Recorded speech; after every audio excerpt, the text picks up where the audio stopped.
So, before we actually start the meeting,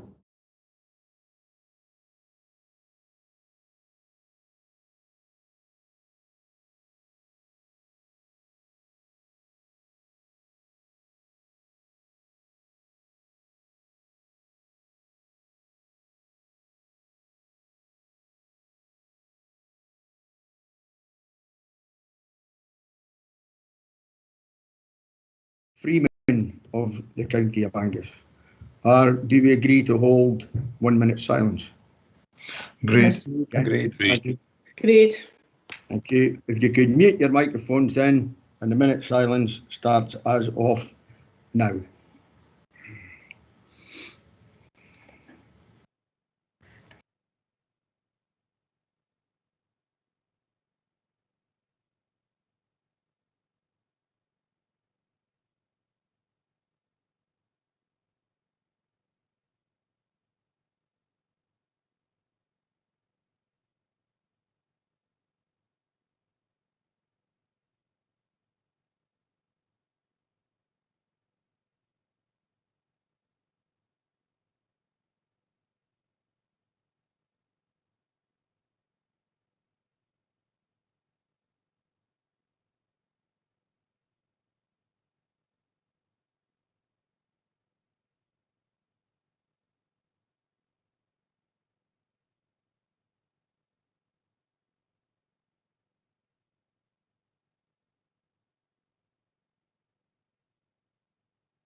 Thank you very much, colleagues.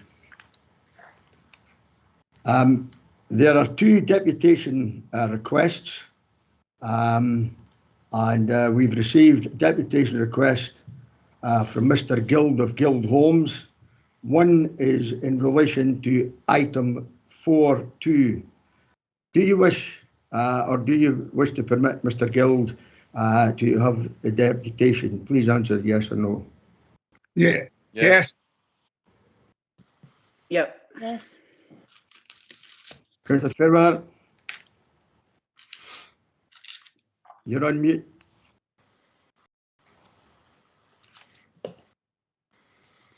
Still on mute.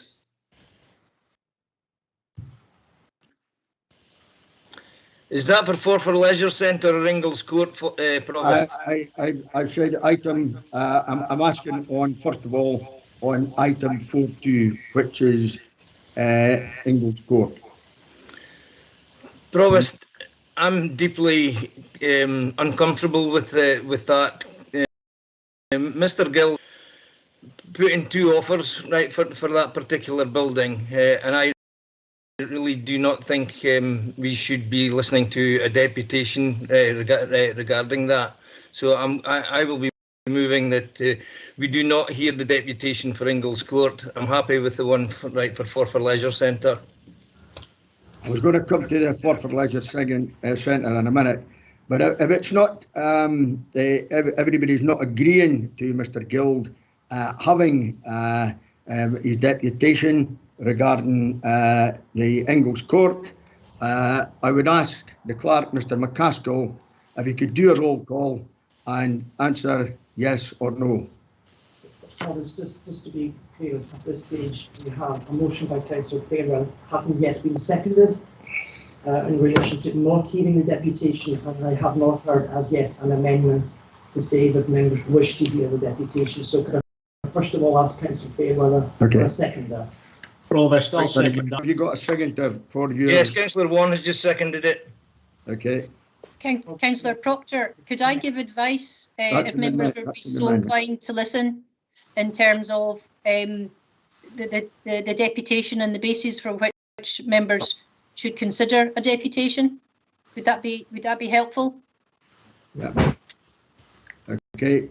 The deputation then for Mr. Guild in relation to item 4.2, the motion by Councillor Fairweather, seconded by Councillor Vaughan, that the deputation is not permitted.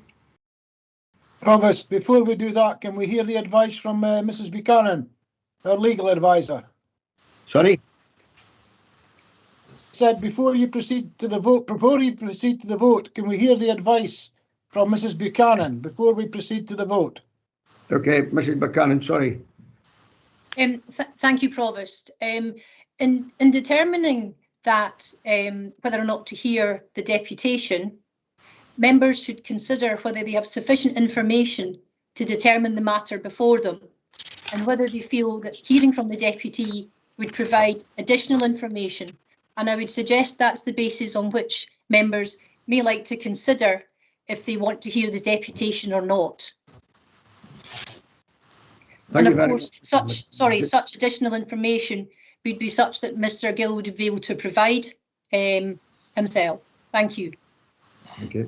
Does that clarify matters? Yeah. Okay, thank you. Yeah. Well, I just now ask, is there an amendment that members may wish to use if they want to? Point of order, Prof. I can't hear Donald McCaskill. No. Right, neither can I. so, sorry, can you say that again? Provost, yes, I'm just wanting to minimise any background noise.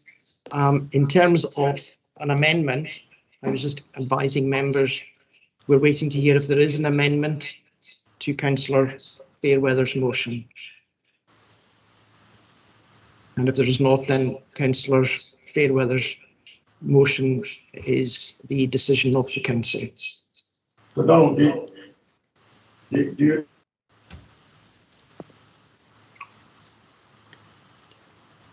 Provost.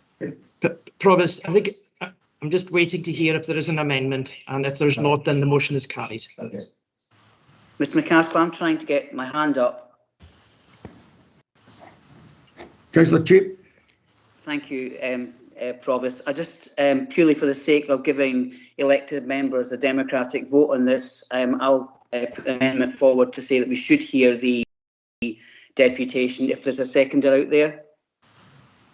Okay, you got a seconder, Councillor Cheap?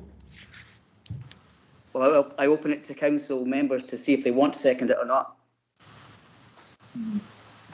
Is there a seconder for Councillor Cheap? I'll second it. Oh, Councillor Nicholl, seconder. Okay.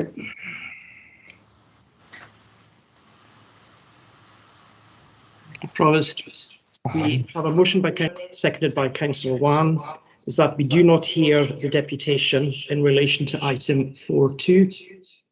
The amendment by Councillor Cheap, seconded by Councillor Nicholl, is that we do hear the deputation in relation to item 4.2. Please vote motion or amendment. Provost? Motion. Deputy Provost? Motion. Councillor Bell? amendment. Councillor Boyd?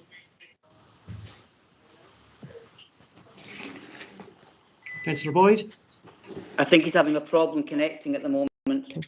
I'll continue. Councillor Breeze? Amendment. Councillor Brown?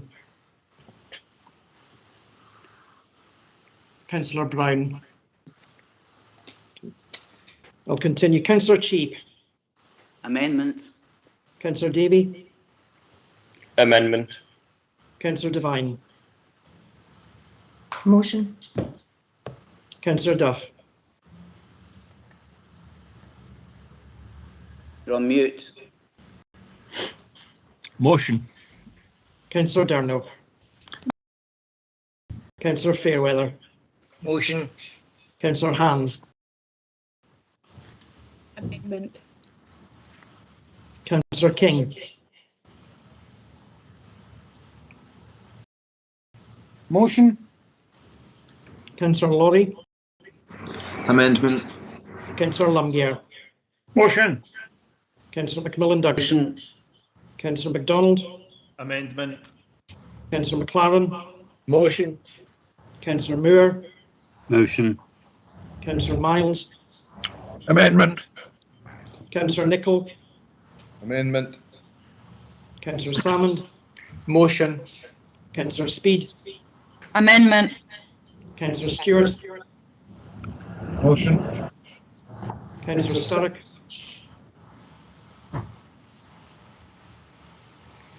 Councillor Sturrock.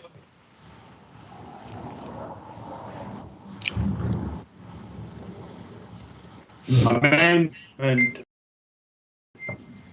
Thank you. Councillor Wan. Councillor Whiteside. Amendment. Now go back to the roll call and ask for Councillor Boyd, if he's at the meeting, to vote motion or amendment.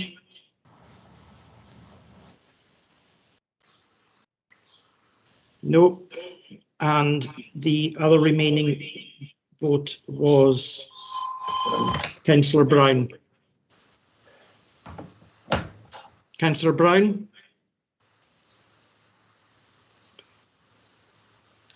Provost, in the absence of either Councillors Boyd or Brown indicating which way they're voting, we have an equality of votes, 13 votes for the motion. Sorry, Donald, sorry, I've just come in. I've finally managed to get in. This is an absolute shambles. So what are we voting on? Councillor Boyd, yes, it's in relation to either hearing or not hearing the deputation from Mr Guild in relation to item 4.2. The motion is not to hear. The amendment is that we hear the deputation. I'll vote for amendment, please. Point of order, Provost. Yeah, what's the point of Councillor order? Boyd was not present during discussion of the debate. I believe he's not entitled to vote in it. Can I have that confirmed by Mr McCaskill or Mrs Buchanan?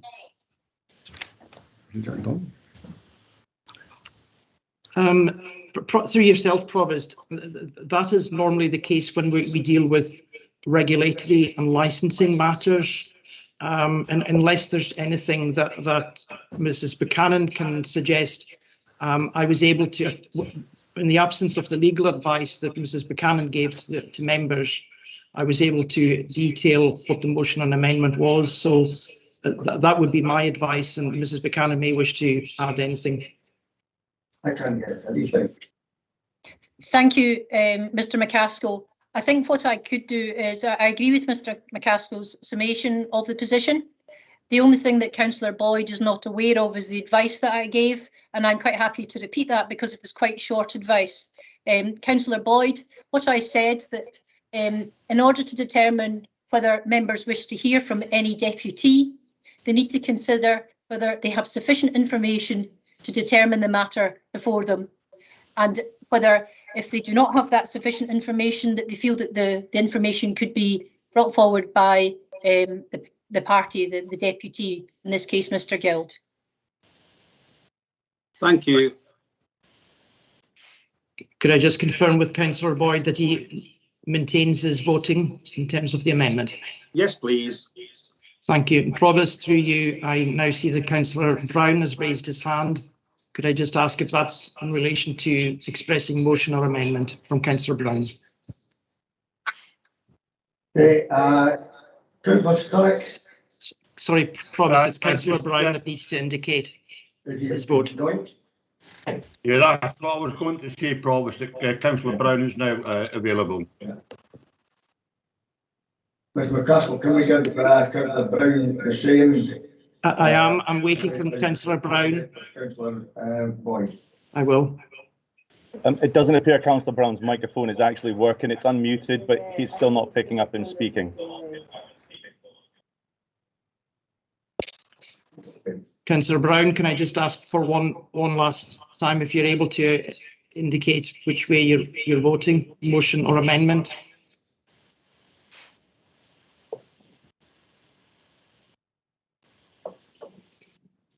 Provost, could I suggest that Mr McCaskill asks Mr Brown to put his thumb up at the amendment and to ask him the questions in order? Sorry, Provost, I'm not hearing Councillor King. I can't hear what Councillor King's saying. Could I suggest that Mr McCaskill asks the questions in order and asks Mr Brown to give a thumbs up to either motion or amendment? Yeah, thanks very much for that, Councillor King. Thank you, Councillor King, and through you again, Provost. Councillor Brown, the motion is that we do not hear the deputation. If you is it a thumbs up for that, then that is a vote for, and if it's a thumbs down, then it's a vote against that. Can I ask you to indicate that now, please? I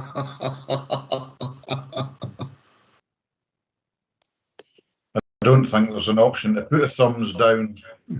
Okay, Provost, I think we could just ask Councillor Brown if he's able to do that. It's important to make sure that all members have the opportunity to vote in this matter. Councillor Brown, there is a thumbs up button. Yeah. In the absence of the thumbs up button, I can only assume that you're not voting for the motion. So, Provost, in the absence of a clear vote, I would say that it's now 13 votes for the motion and 14 clear votes for the amendment. The amendment is therefore The amendment is carried. Okay, Councillor Brown showed a clear thumbs down on the picture that was on my screen. Now, I don't know if anybody else saw it, but I certainly saw it. I can't hear this. Councillor King, I'm very sorry. I can have you please repeat. I'll get a bit closer to the thing. What I said is I saw quite clearly Councillor Brown indicate a thumbs down. I don't know whether anybody else saw it or not. Well, I see him with his hand up. I can only just ask if Councillor Brown, who is still in the meeting, can he express that view, please, so we get some clarity? A thumbs up is as a vote for the motion. In the absence of a thumbs up, then I cannot take that as a clear vote.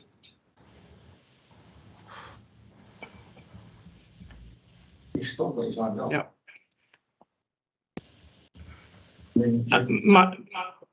Provost, in the absence of a clear vote, I can only reiterate what I've already said, that there is 13 clear votes for the motion and 14 clear votes for the amendment, and the amendment is carried. Therefore, the council will receive the deputation from Mr. Guild in relation to item 4.2.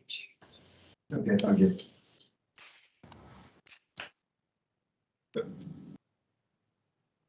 Provost, can I offer some advice here at this point, just to make this meeting tolerable?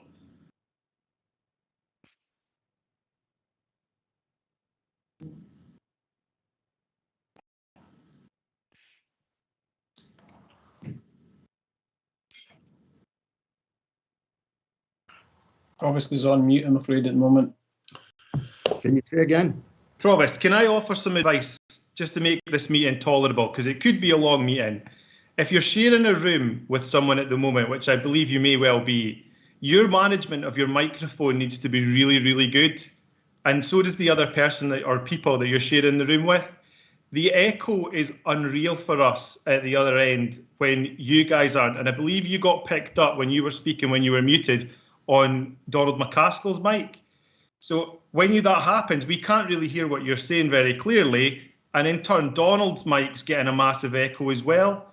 So between whoever's in that room with you, if it is just you and Donald, could I ask that you both make sure that either one of your mics is muted when the other's going? Otherwise, this is going to be absolutely a nightmare to hear things. Councillor MacDonald, yeah, that's appreciated. I'm doing my best on that, as is Mr. McCaskill. But we're actually sitting quite some distance apart, so it's alone in the same room. It is a wee bit difficult, but your point is taken. Thank you. Go back on to deputations. The deputation in relation to item 16. Again, we would like a clear vote for Mr. Guild of Guild Homes. It's in relation to the Forfar Leisure Centre as to whether he gives a deputation or not. Is someone going to propose a motion in that regard?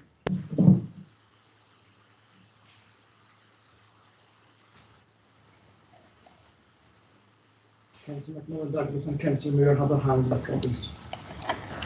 Councillor McMillan Douglas. Provost, thank you. I think I should be leaving this meeting. I think I should be leaving this meeting. I'm feeling very uneasy about being drawn into a discussion on items 4.2 and item 16 when I have declared I wish to declare an interest on both. Okay, Councillor McMillan Douglas, thank you for that. And that is noted. Councillor Moore. Thank you, Provost. Can I seek some advice, please? Because I received an email this morning regarding the subject of item 16, and therefore I would seek legal advice as to whether it is wise to move forward with this item, considering what we've been told by email. Thank you for that. Councillor Miles. I was going to propose we hear the deputation. Okay, thank you very much. Have you got a seconder? Councillor McMillan Douglas again. No. Is that an old hand, is it? Apologies, Provost, it's an old hand. I've just removed it. Right, have we got a seconder for Councillor Miles? Councillor Nicholl. Okay. Are there any amendments? Councillor Proctor, could I check, please, if Councillor McMillan Douglas is leaving the meeting room as he said he was going to? I wish to leave it. I was not sure if I was being told I could leave it or not, and if I leave it, will somebody let me back in again when I should be coming back in?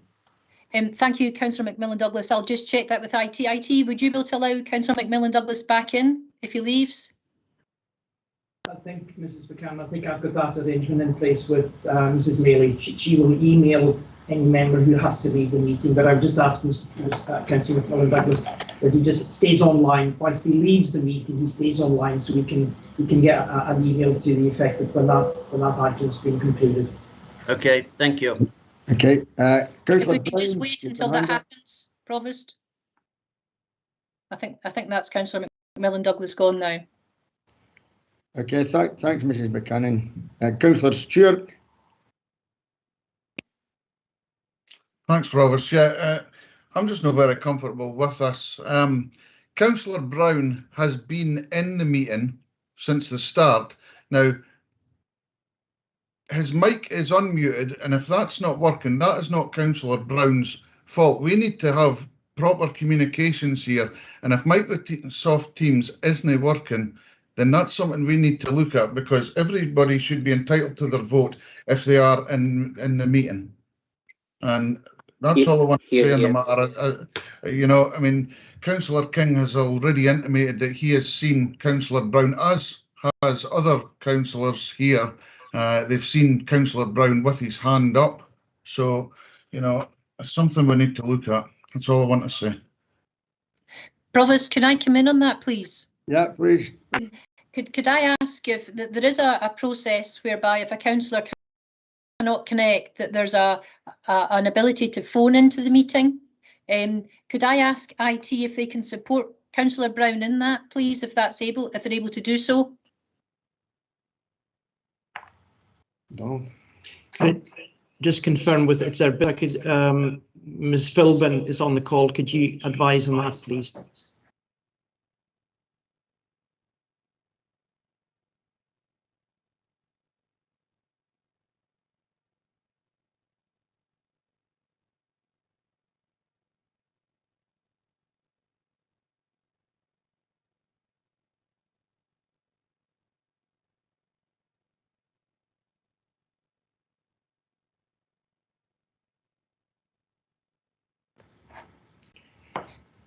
Thank you, Ms. Philbin. Okay.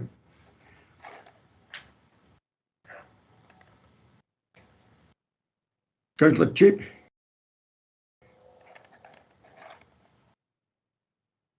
Yeah, thank you, Provost. I'm just supporting. You want to speak?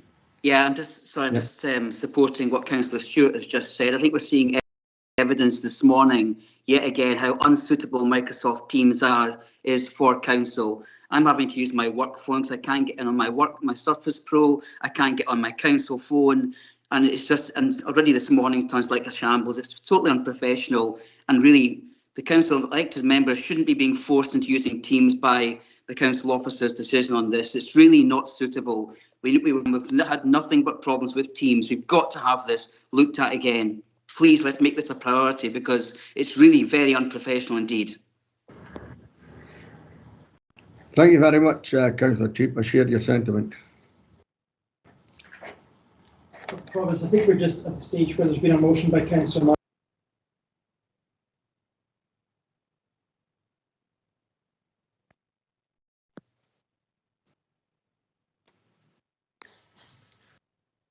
colleagues, I just want to confirm that there is no amendment to Councillor Miles and Councillor Nicholl's motion that the deputation by Mr Gill be heard in relation to item 16. If there is no amendment, the motion is then carried and Mr Gill is able to give his motion. Councillor Boyd, is that a historic hand or are you putting your hand up again? No, it was just to reiterate the things that Councillor Cheap has just said.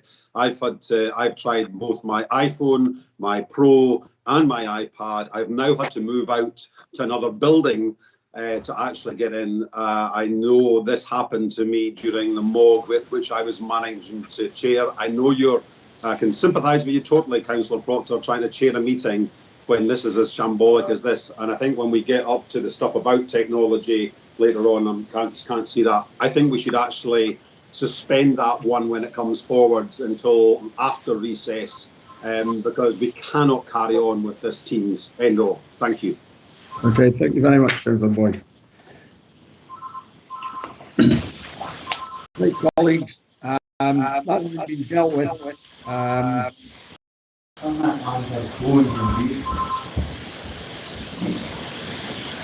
Apologies for up. No apologies, Province. Okay, I see Councillor Brown there now. Donald, could you hang on a second until Councillor Macmillan Douglas, please, to come back into the meeting? Good to see you. Your hand up. Councillor Brown, you want to speak? Yes, if you can hear me.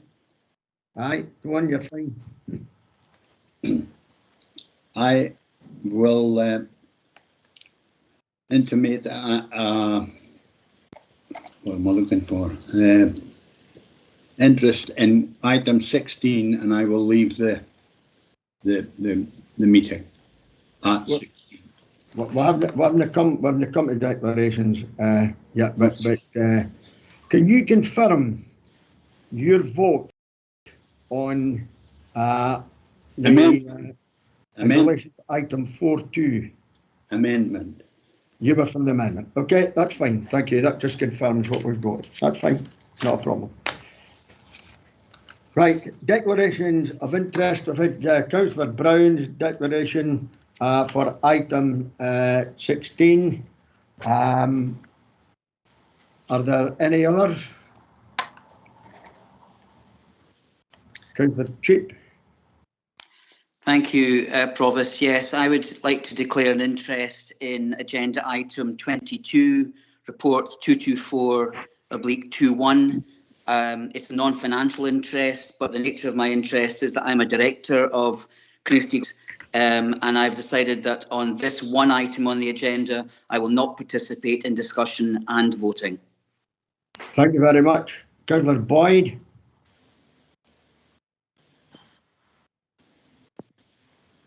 Sorry, that is a hand in the past, but I would think Councillor Miles should be probably doing that declaration of interest as well, since I'm speaking. Okay, thank you. Thank you. Councillor Macmillan Douglas declared an interest on item 16, and those of us who are on members of Angus Alive will declare an interest, but we are permitted to stay and take part in the debate. Councillor Whiteside. Thanks, Provost. I had my hand up actually before you went on to declarations. I just wanted to advise that the SNP group might wish to ask for a recess following discussion of the motion 4.2. So just to advise you. Yep, okay, thank you. Councillor Miles. Yes, Provost, Councillor Boyd. I wish to declare an interest in item 22 as a member of the golf links, and similar to Councillor Cheap, I will not take part. Councillor, item 19, although the golf links is the matter in hand, I don't see declaration as necessary in this and on item 19, but I will declare an item 22. Okay, thank you. Councillor Duff. Yeah, thanks, Provost. Item 18, council appointed director of Angus Alive. I will remain in the meeting. Yeah, thank you. Councillor Hines. Thanks, Pro. Item 20, report 222. I was involved in one of the consultation sessions at Moneyfield Community Council on the school consultation. I've also received a number of emails from constituents on the topic of having a swimming pool, but as this is related to my councillor duties, I will be staying. Okay, thank you. Councillor Devine. Yes, Provost, it's item 18, report 220/20 as Angus Alive board members. Thank you. Councillor Wan. Same as Councillor Devine, item 18, specific exclusion, being a board member of Angus Alive for agenda item 18, 220/21. I'll stay in the room. Thank you. Thank you. Councillor Whiteside, historic, are you back? No, sorry, Provost, I should have declared a similar interest to Councillor Hans on the item of the school in Moneyfield. I have similarly had emails requesting my support for the replacement pool at the Moneyfield High School, but I will remain in the meeting and discuss. Okay, thank you very much. Councillor Duff. Another one. Sorry, I've already given you my declaration. Aye, okay, I thought you had. Councillor Fotheringham. Thank you, Provost. Like councillors have had several emails from constituents requesting my support for the provision of a new swimming pool within the new school at Moneyfield High, but I have not responded to these emails and I will remain in the meeting during consideration of that item. Thank you. Thank you very much. Are there any other declarations of interest? No, thank you very much. Move on to item 3. Minutes of the full council meeting on the 13th of May. Is that approved? Approved. And item 3.2, minutes of the committees, information reports. Are they all noted? Noted. Okay. Item number 4, motions in terms of Standing Order 25.1, the Royal British Legion Centenary Year. I move that on the 18th of June, the Royal British Legion Scotland marked its 100th birthday.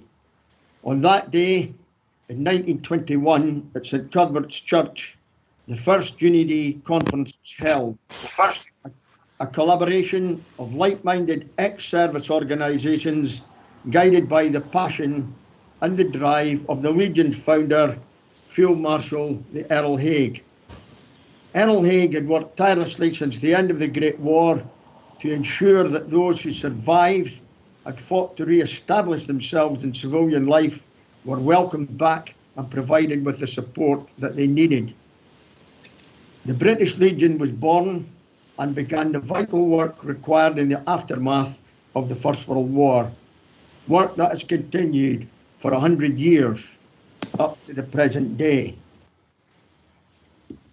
Social clubs for veterans were also formed throughout the country, and one of the first formed in Scotland, which is still thriving, is here in Forfar, one of the oldest clubs in Scotland.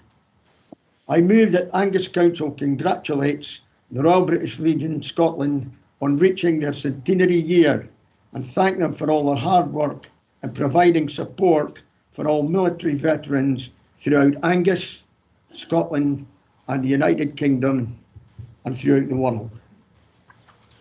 Can I have a seconder? I believe Councillor Cheap was going to, as you were, Councillor Davey was going to second. Thank you, Provost. I'm very happy to second this motion. I would also just like to echo your congratulations for the Royal British Legion Scotland for all the fantastic work they do.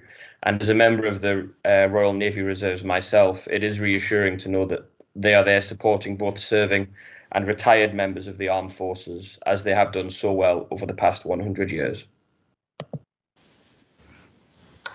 Is the motion agreed? Agreed. Agreed. Agreed. We now move on to item 4.2, which is put forward by Councillor Cheap. Councillor Cheap. Provost, are we hearing the deputation first? No. Yes. Provost, I hope members can hear me. I think it's really, first of all, for you as Provost to determine the procedural aspect of Councillor Cheap's motion, that is in relation to the material change of circumstances, and for Councillor Cheap to articulate what that is, and then there would be a ruling from yourself following some advice from officers, Provost. Thank you. No, I'd like to hear Councillor Cheap's motion, and then once I've heard it, I may wish to adjourn to take advice as to regards of the material changes which Councillor Cheap has proposed in his motion, and then rule accordingly. Provost, can I just clarify that from when you Councillor Cheap's motion, we are only at this stage looking to the first part of the motion, not the other parts of that motion. So Councillor Cheap could in effect speak to that part in terms of the material change. Yeah, absolutely. So Councillor Cheap, the first part of your motion. Okay, this is confusing me now on this, because I thought the first part of the motion was, I understood, was whether to agree whether the motion was going to be competent or not. I'm not sure why I'm talking to a first part. Could I come in here, Councillor Proctor, and just clarify for Councillor Cheap? Councillor Cheap, as the Provost is saying, there's two parts to the motion, of course. The first part is to determine, as you say, for the Provost to determine whether or not there's been a material change of circumstance occurred to an extent that is appropriate for the issue to be reconsidered. And I think the Provost is offering you the opportunity to speak to that part of your motion only, so that you can explain why you think such a change of circumstance has happened.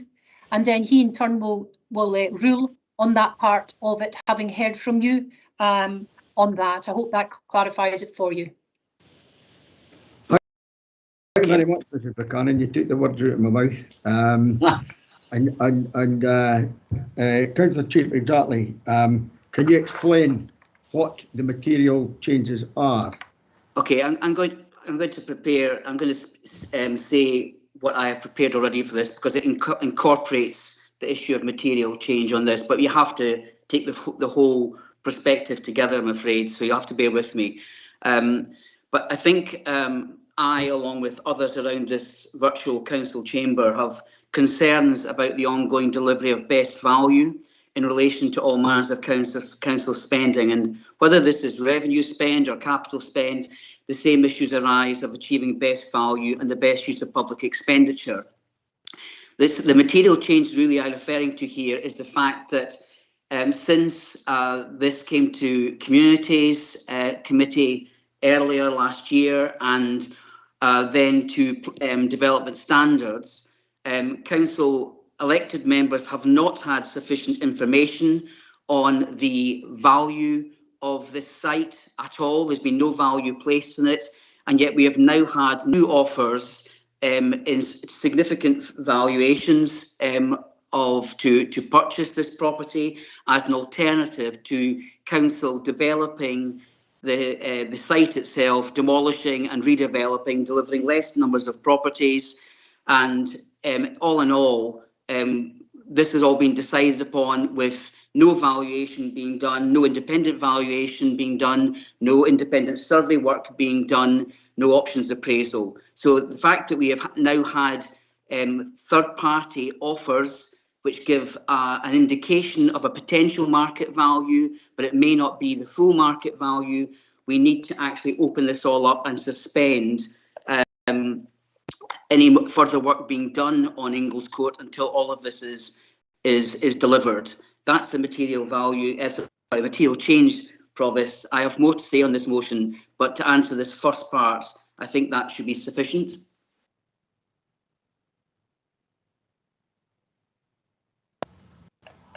Councillor Cheap, thank you very much for that information. And I would now like to adjourn for 15 minutes so that I may take advice from various officers as to advise me on how I should rule on this matter. So Provost, can I just ask one thing, please? In the purpose of democracy, if you come back after advice and you rule this incompetent, I will ask the reasons why you rule it incompetent. So you must be very clear about that. Well, that's fine. I mean, that's my decision, and it's yes, of course. And I fully recognise and acknowledge that, but I just think it's important that I bring that up. But let's not prejudge things, Councillor Cheap. No, I agree, but I'm just wanting to know that we'll have an outcome out of this. Yeah.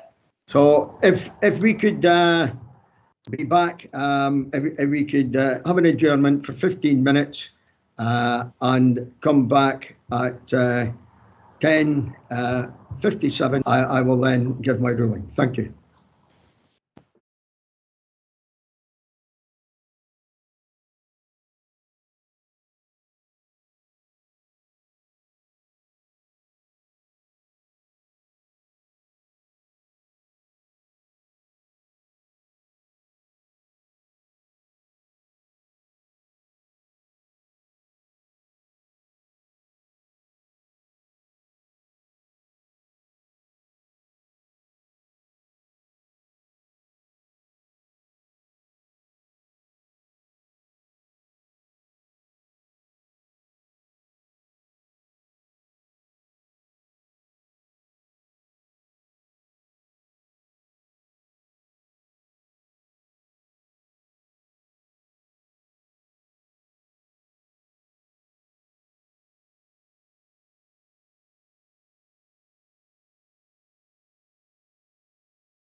welcome back. Thank you all. Just a reply to Councillor Cheap and after the adjournment. I'd just like to say that having heard from Councillor Cheap, and then I listened to various council officers, I've decided that the increased offer does not impact, or at least does not impact significantly on the range of reasons of the decision to proceed to demolish the current building at Angus Court and to build affordable houses, and that it is therefore not a material change of circumstance to justify this decision. Consequently, I feel that there is, and I rule that there is no requirement for the deputation to proceed and discuss the support.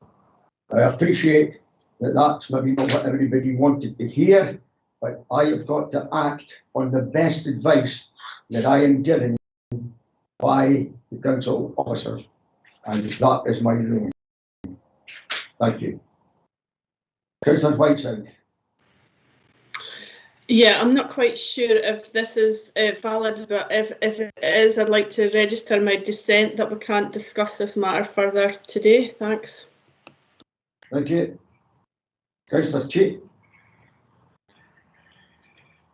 Yeah, as you'll understand, Provost, thanks for giving the explanation. Completely dissatisfied with that.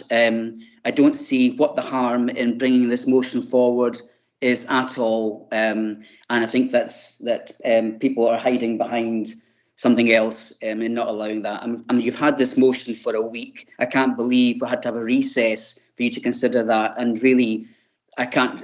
What you're saying is actually the impact of your decision is huge on Angus Court and Edsel, and I hope you understand what you're doing with that, because you could go down as having a real negative impact on things going forward. I think the consequences of that decision could be huge. Okay, thank you, Councillor. Thank you very much, Councillor Cheap. And I must be honest, a deal of time since I saw your motion, looking into it and everything else. But I'm not got to, but I'm obliged to act on the best advice that I am given, and that is why I have acted. Thank you, Councillor Boyd. Yes, I too am very disappointed in your decision, Provost. At the end of the day, this is the debating chamber, and this is where democracy helps, we find democracy in Angus. So I am very disappointed. The buck stops with you on this. You can take as much advice as you want from officers, but it's your decision in the end, Councillor Proctor, and this is what the Angus electorate and residents will remember your time. More a liability than a legacy. Thank you.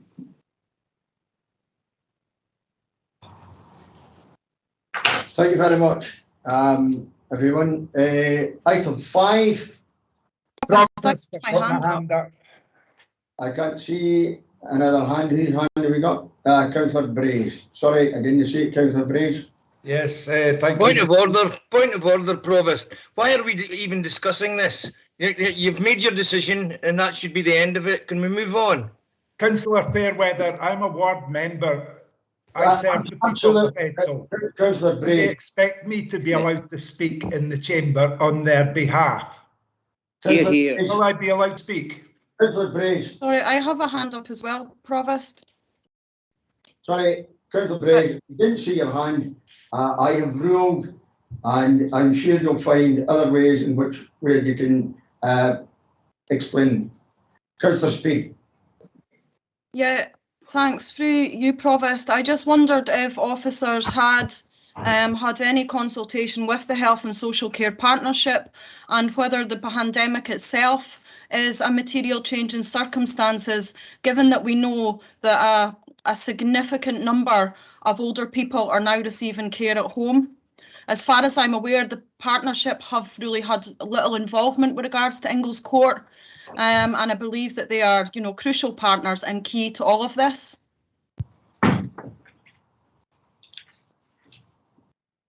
No, Councillor Speed, I hear what you're saying, but I've ruled on it and that is debate finished. Thank you.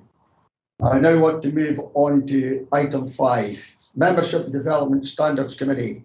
The councillor asked to note that Councillor Laurie has Excuse me, can I raise a point of order here, Provost? Councillor Braze and Councillor Speed had their hands up, and you allowed Councillor Speed to speak and not Councillor Braze. I don't understand that decision. Maybe you could explain that. Doesn't know what he's doing. I explained to Councillor Speed how I was proceeding, and that was it. Now, I explained to Councillor Braze as well that he wished to take the matter further. I'm sure he's got other ways of doing it. Thank you very much.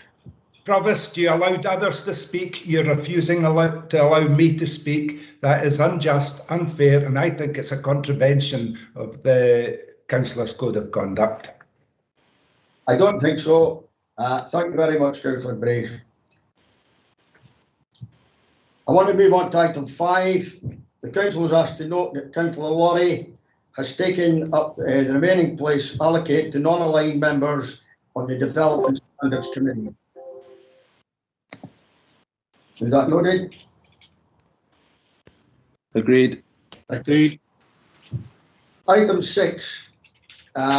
We move on to the response, recovery and review. And I'd like to ask the Chief Executive if she'd like to open up on this. Thank you, Provost. Good morning, councillors. Apologies, you're having some difficulties with Teams today. The good thing about having a recess also allows me to speak to some of the directors. And under item 9, when we talk about the remote meetings, the director with responsibility for digital enablement and IT will cover the issue around Teams that you've raised. So just to prepare you for that. Response, recovery and renew. For the past 16 months, the council has worked tirelessly to deliver services to the people of Angus. Teams in the council have found creative ways and often selfless ways to offer both continuity of service, where the public have high expectations of us, but also to work in partnerships with others to extend our role. I think it's fair to say that the role of local authorities during the pandemic has at times been overlooked.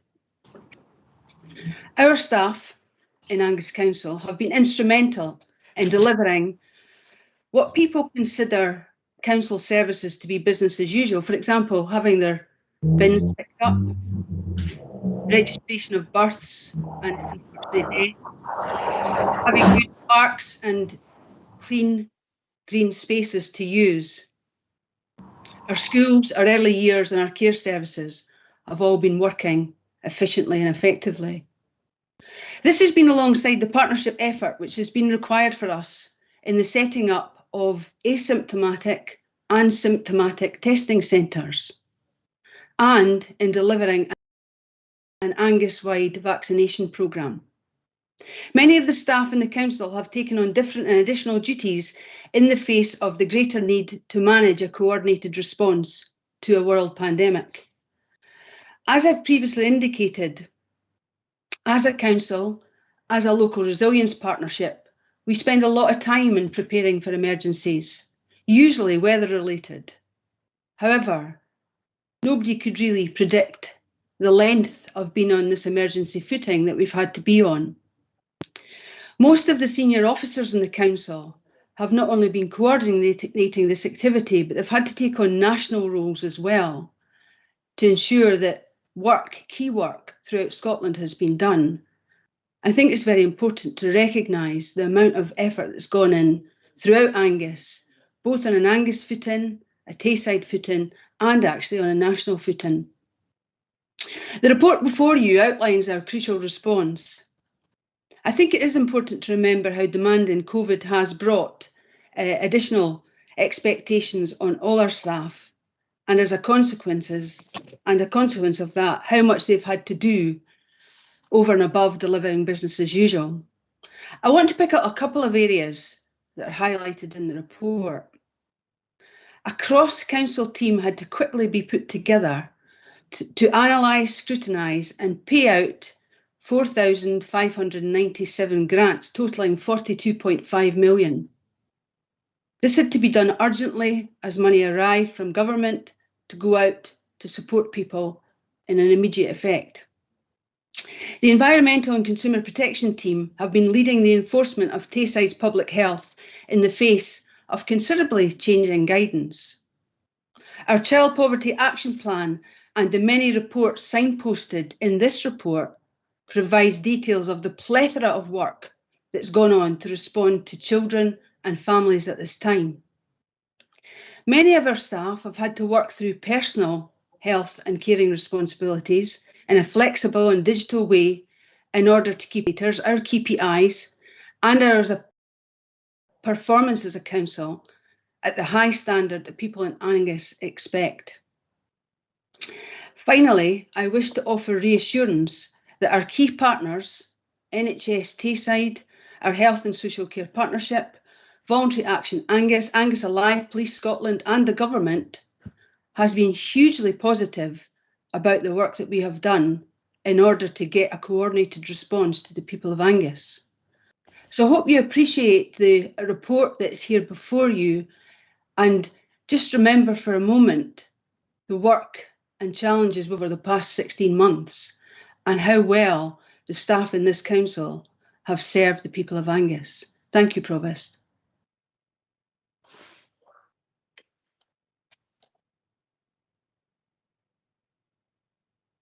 Provost, I think you might be on mute.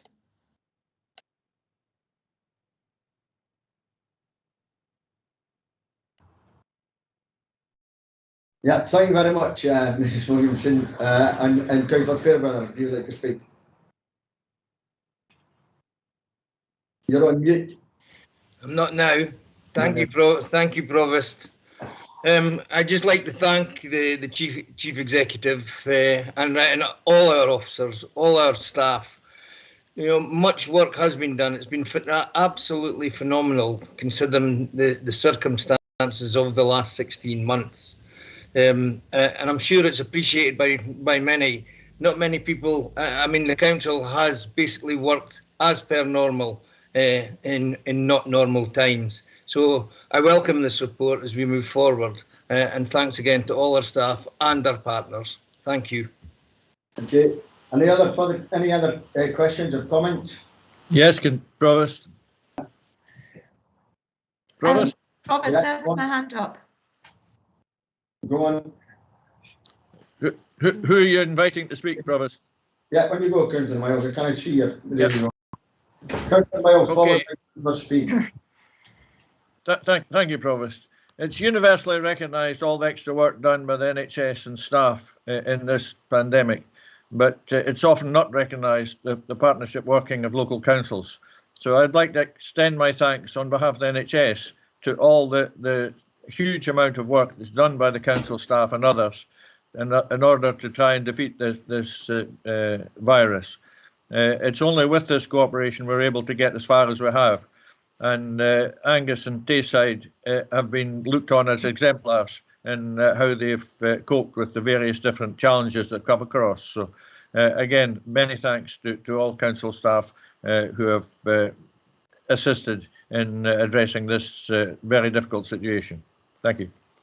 Thank you very much. Councillor Speed. Provost, I've had my hand up for ages. Councillor Devine. Your hand was shown in mine, so okay, I'll move on to Councillor King. Yes, Provost. I think perhaps you are not using the system as well as you could. There is a little icon which shows a hand and a face, and to the left of that there's a little thing that shows two little bodies. Yeah. If you click on that, you will get a list of the participants down the right hand side of your screen, on which you will see who has their hands up. I would suggest you do that, or that you get somebody from IT to show you how to do that, because you're clearly not seeing the number of people that have their hands up, but I can see it quite clearly. Councillor King, that's exactly what I've got, and on Councillor Speed's hand is still up, right, the previous one. Anyway, Councillor Devine, thank you. Thank you, Provost. I thought we would maybe be on questions first, but I would echo everybody's thoughts on and give my heartfelt thanks to the council officers, because it has been a magnificent job. But I did have a question, and it's on page 61. At the very first part, under priority 2, support for mental health and physical well-being, which of course is vital. I just wondered if there could be a little more focus on drugs and young people, because I understand that there has been rather an increase in drug taking amongst young people, and they're needing support very clearly. So I just ask that would be possible to put into that little box at the top there, so that we can focus on it. Thank you. Thank you very much, Councillor Devine. I'm sure that will be sorted out on your behalf. The Chief Executive's agreeing. Are there no many other comments? Yes, my hand's up, Provost. Yeah. Councillor Bell. Go on. Thank you very much. Yeah, I wanted to thank Margot for that report and for recognising the enormous importance of the partnership, and actually how the pandemic has allowed that partnership to develop beyond possibly our wildest dreams. So that is a positive from the whole process. I was very heartened to see the mentions of community wealth building within this report. I've been very fortunate to be party to national conversations within Public Health Scotland around that, and anchor institutions, which includes, obviously the third sector. You mentioned in the report about learning from this whole process.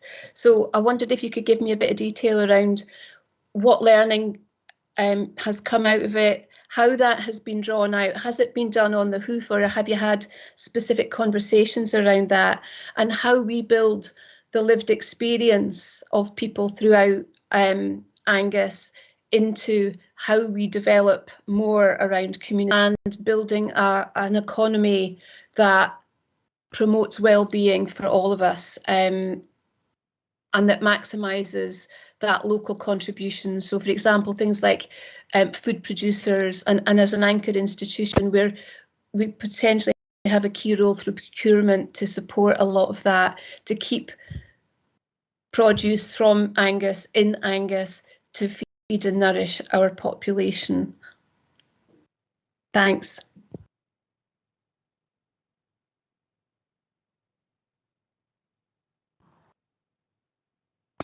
Thank you very much, Councillor Bell. Sorry to leave it. Councillor Boyd. Thank you, Provost. Mine's a question. Is that okay to go? Sorry, mine's a comment. Is it okay if we go into comments? By all means. Thank you. Yeah, no. Yeah, it is great to see all the Angus Council staff working here, working well. They've done very well over the last 14 months or whatever. But it'd be remiss for me as a South Angus councillor not to make the comment about one of our partners, where I know the Chief Exec had mentioned that it was Angus-wide, the COVID response, but of course that wasn't Angus-wide. South Angus is still waiting for some form of a place where you can go and get your jab. Again, South Angus, as per usual, the poor man of Angus. And I just felt I really should make that comment, that the postcode lottery still continues in DD5 and DD7. Thank you. Thank you very much, Councillor Boyd. Is the report agreed? Agreed. Right, move on to item 7. Angus Joint Child Poverty Local Action Plan.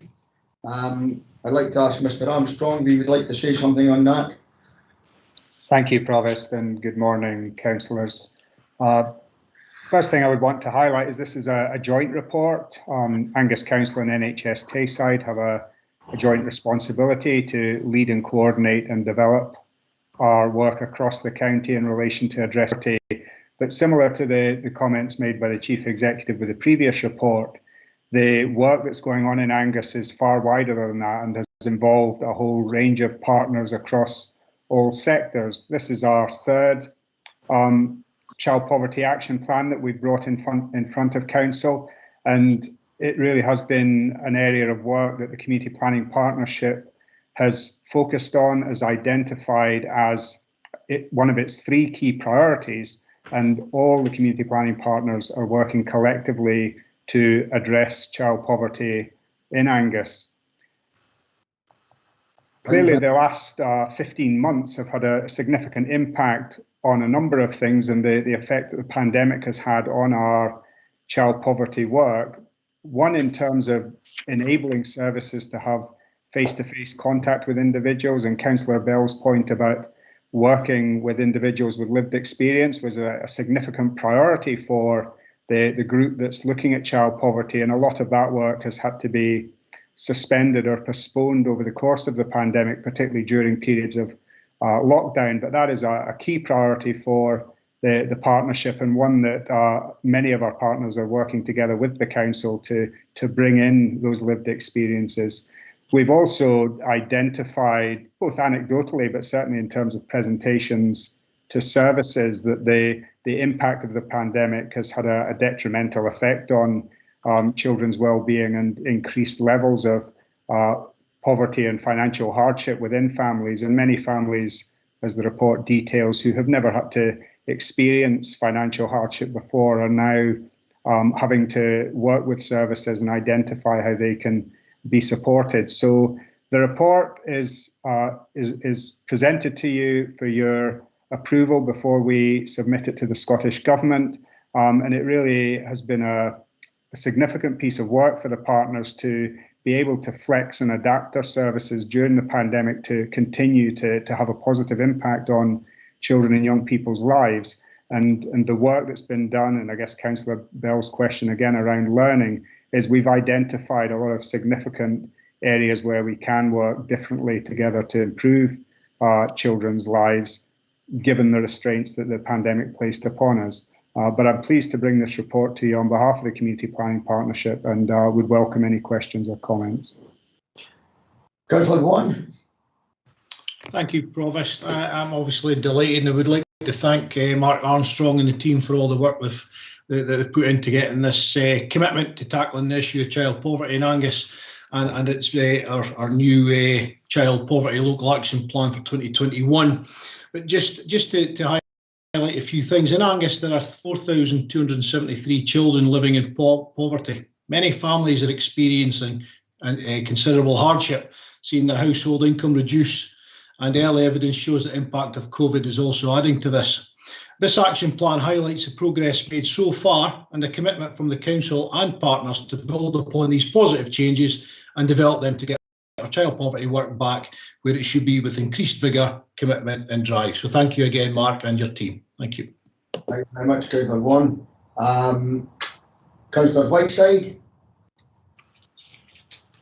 Thanks, Provost. Much of that, it's a great report. There's a lot of very good information there.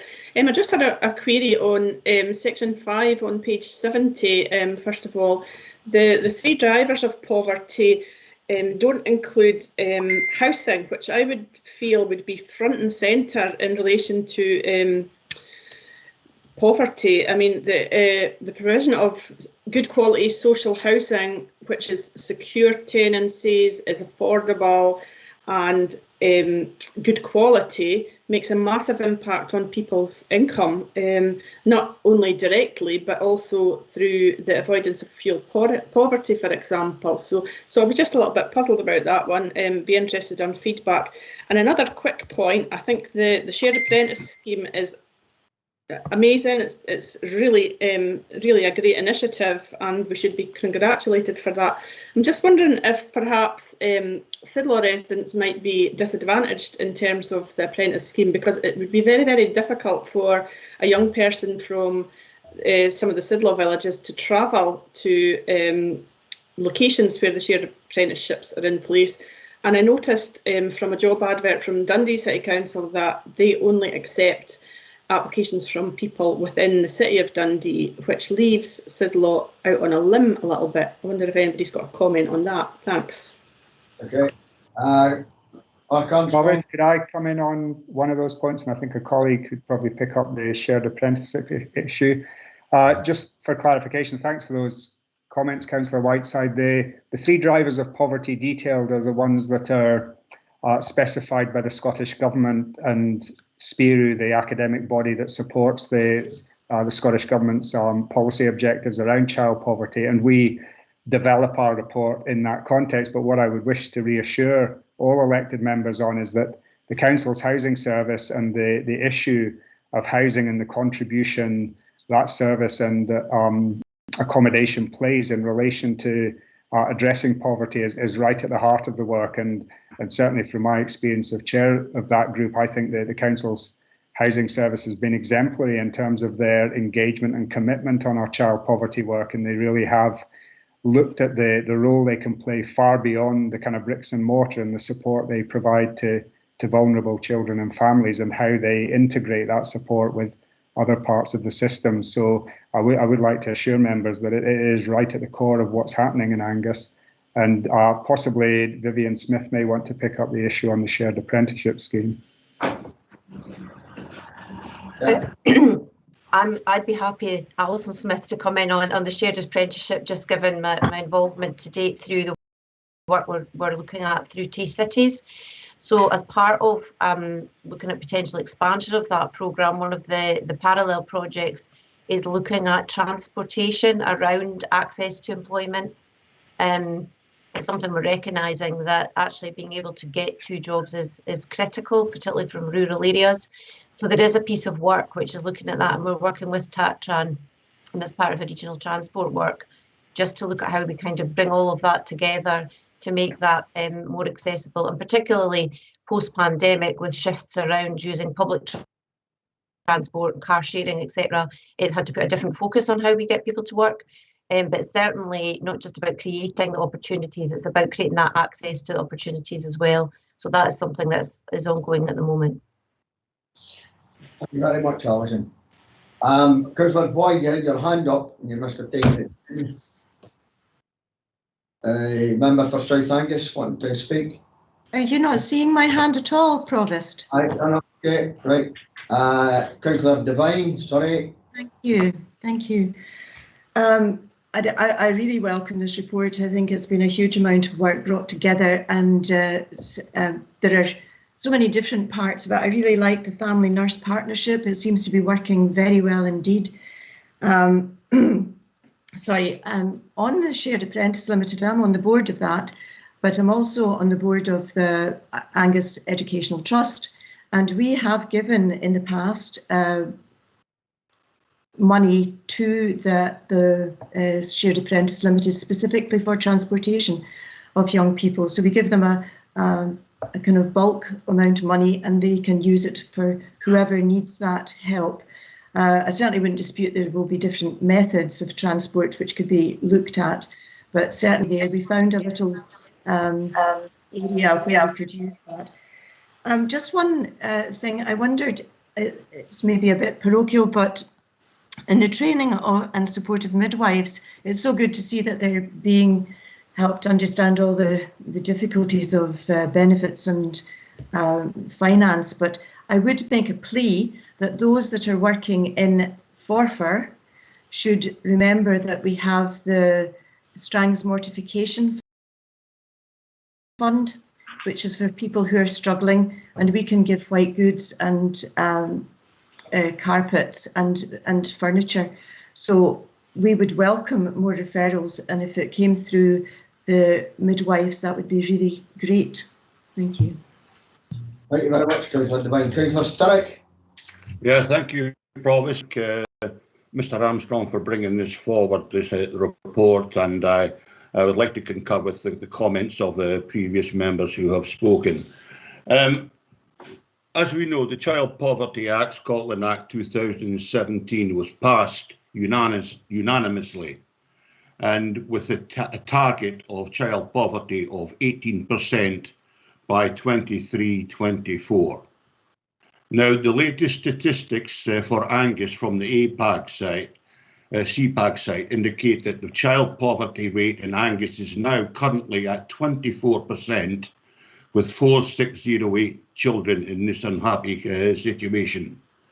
Now, given where we are at the present time, this may present challenges in achieving some of the 2030 targets, as highlighted in page 69, section 3 of this report, given the many building pressures across society as a whole, which the COVID-19 pandemic has presented, and which may take a number of years to recover. Hopefully not, but it's just one of these economic things.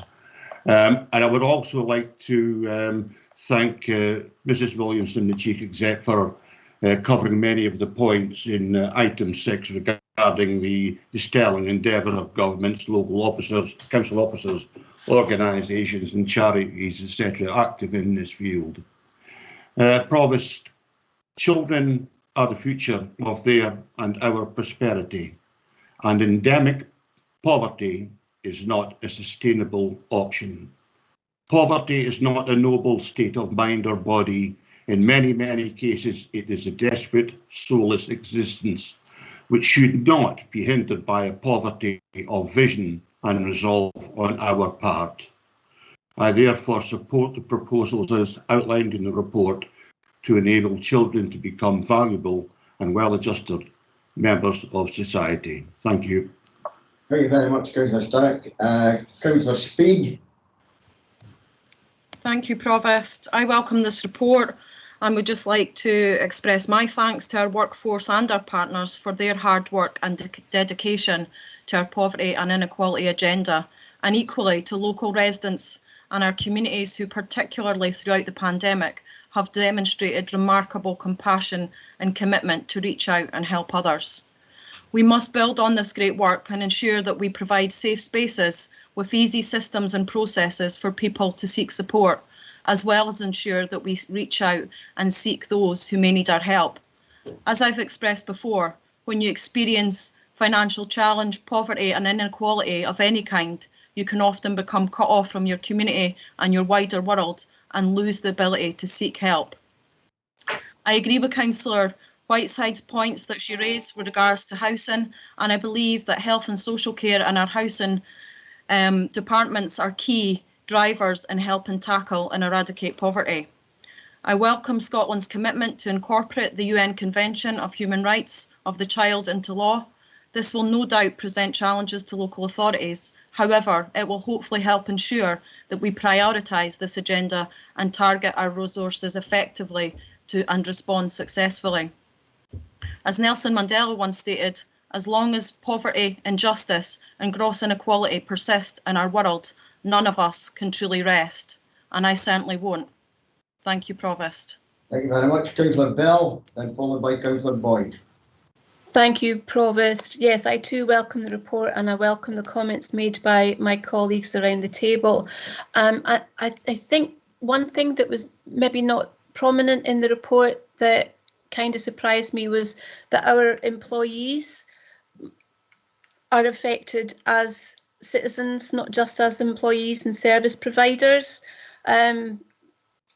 or have the potential to be so. And I would just like to see that reflected as well, what we could do as an employer to support people whose income has maybe reduced through no fault of their own, where mental health might be a challenge, and domestic abuse, for example. I know we have policies in place for that, but recognising that our employees are also citizens and have that reflected in the report, please. Thanks. Thank you very much, Councillor Bell. Councillor Boyd. Thank you, Provost. Both Councillor Speed and Councillor Bell say things far more eloquently than I do. But so I'm just going to say one line. I think it's just a very sad situation that we have 19% of children living in poverty in Angus, and this is not a society that I would love to, that I want to be in. Thank you. Okay, Mr. Armstrong. Thank you, Provost. And just to respond to Councillor Bell's points, which are well made, I would again just like to highlight to members the significant amount of work that's gone on over the last 16 months in relation to employee well-being and ensuring that as an employer we're getting information and responding swiftly and appropriately to a whole range of issues that are coming forward in terms of the impact that the pandemic has had on our workforce at an individual level, but also at a team level. And there's been a significant amount of work done through our HR service working right across the council. And I think it's fair to say that the collaboration we've done on that with our trade unions has been very welcome. So it's just to advise members that the council is very proactive in that area. If I could come in, Provost, just on that, I think then we're doing ourselves a disservice if that's not properly reflected in the document. I think it would enhance it, Mark, if you could tease it out a bit further. Thanks. Okay, thank you. Councillor Boyd, is that a historic hand or have you got another point? Historic hand, or if you want it. Okay, thank you. Right, colleagues, are there any further comments or questions? Okay, is the report agreed? Item 7, are we agreed? Thank you. Item 8, changes to employers. Again, I'd ask the Chief Executive to lead on this.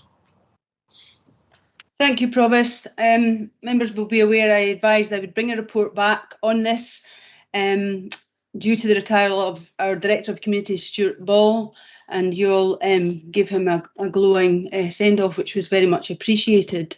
I mean, always when change occurs, we look to what else can we be doing a bit differently or to improve things, and we also look to what's coming down the track in terms of alignment to other policies that are being made in government. So what the corporate leadership team undertook to do was to look collectively at all of our responsibilities and accountabilities and the current local and national government landscape. We felt modest change was required, and this report really outlines small shifts in how we propose to do that. To be brief and to avoid getting into too much operational detail, I'll outline the key changes for members. The Director of Communities post will take on responsibility for economy and economic growth. The post will be advertised nationally with the remit, and it will cover community empowerment and community wealth building. The Director of Strategic Policy, who's led our Angus position in the creation of the Tay-Cities deal, will once again take back the leadership of our change programme. And our Director of Finance, who has led a significant financial piece of work around finance and grant distribution during COVID, will lead our best value review and our long-term financial strategy. Our Director of Legal and Democratic will take on additional responsibilities for procurement and commissioning across the Council.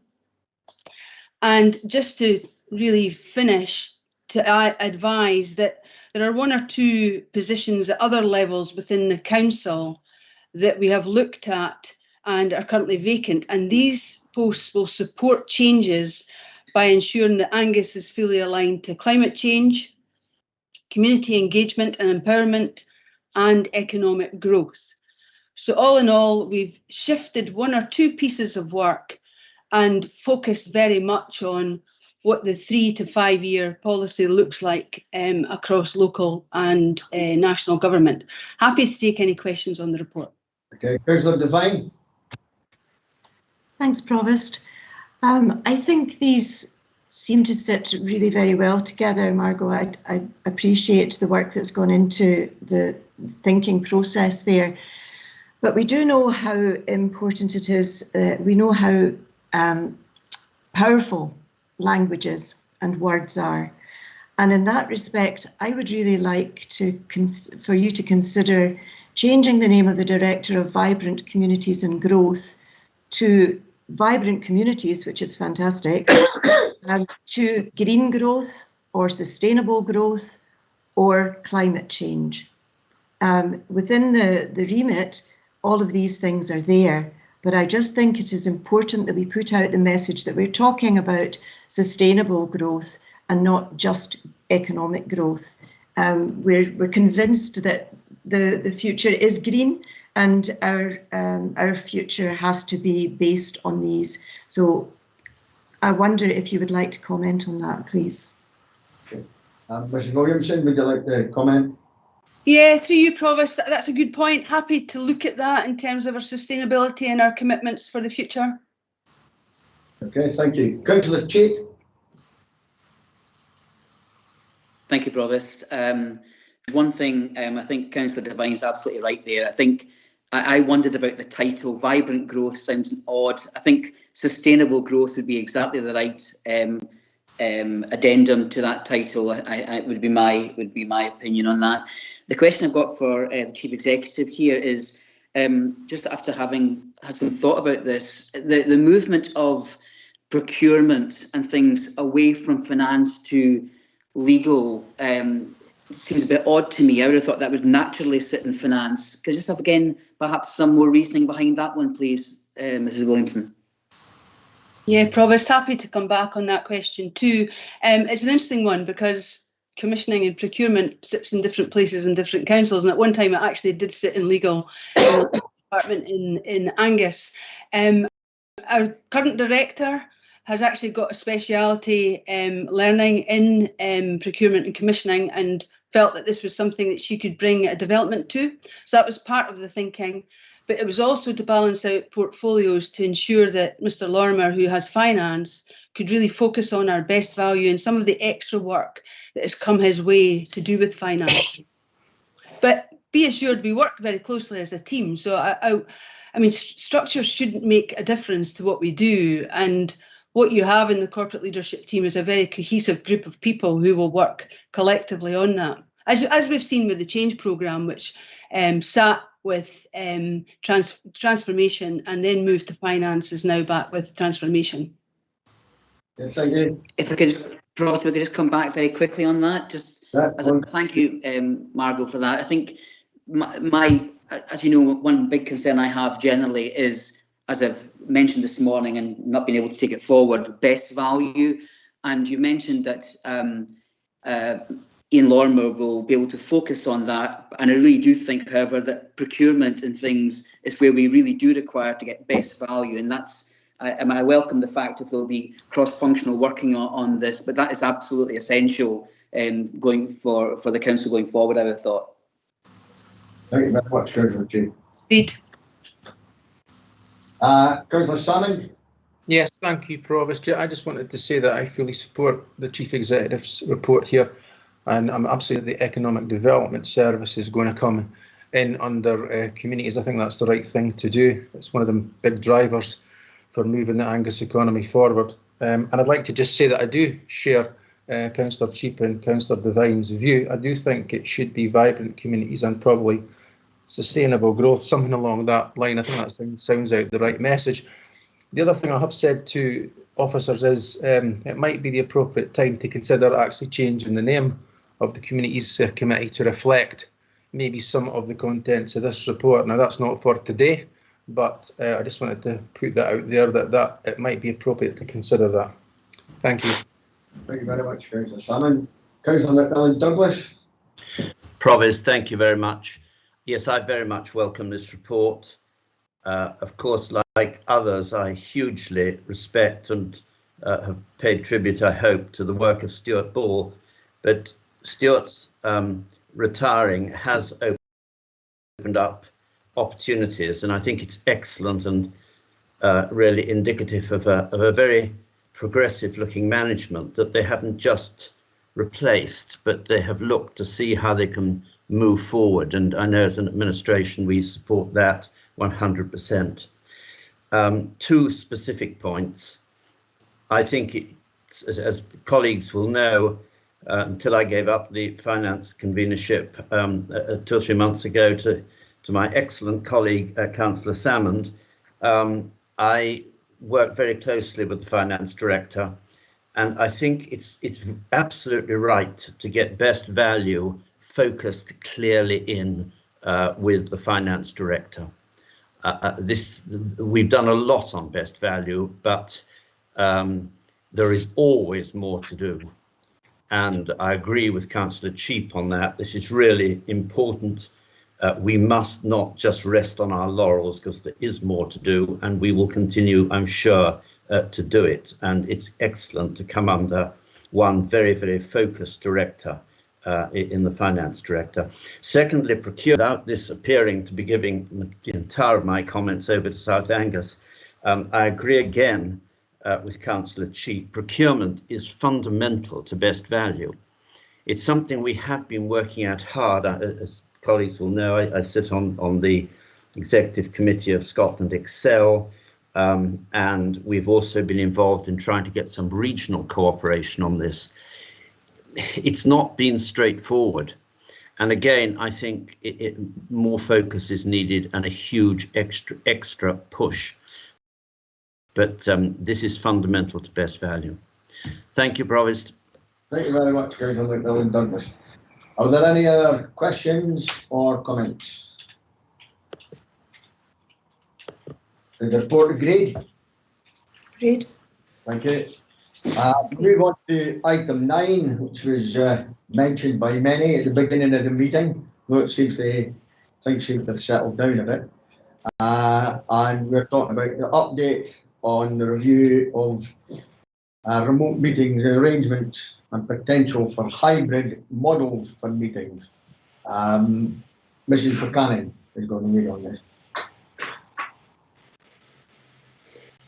Thank you, Provost. I'm certainly happy to lead on the aspect in terms of just a part of it, which relates to the retention of recorded in council meetings. You'll see in terms of that we've looked at this further, and we're proposing now that for a period of 5 years in total, we retain the recordings of the meetings while we continue to record them. And it'll be for 3 years by link available on our website. And then after, for 2 years, we'll keep it as a historical archive, and that'll all be in terms of the GDPR regulations. I think Mrs. Faulkner is going to perhaps come in on the other aspects of the report. Yeah, and thank you, Provost. Good morning, members. First of all, I'd like to apologise for the issues that some members have had been experiencing this morning with Teams and the use of that. I just wanted to say a little bit about our use of Teams before we go on to the report. From previous reports, you'll be aware that we've moved away from using Zoom for council meetings, and that's because of issues that we had with the security of that platform. We're advised very strongly by the National Digital Office that we should not use this platform for public council meetings. Teams is the standard tool that is used for all virtual meetings within the council. It's licensed as part of our Office 365 subscription, and it's available to all corporate staff and members. It's also in use by all other Scottish councils and NHS regions, which obviously makes collaboration much easier with these organisations and the setting up and the running of joint meetings with them.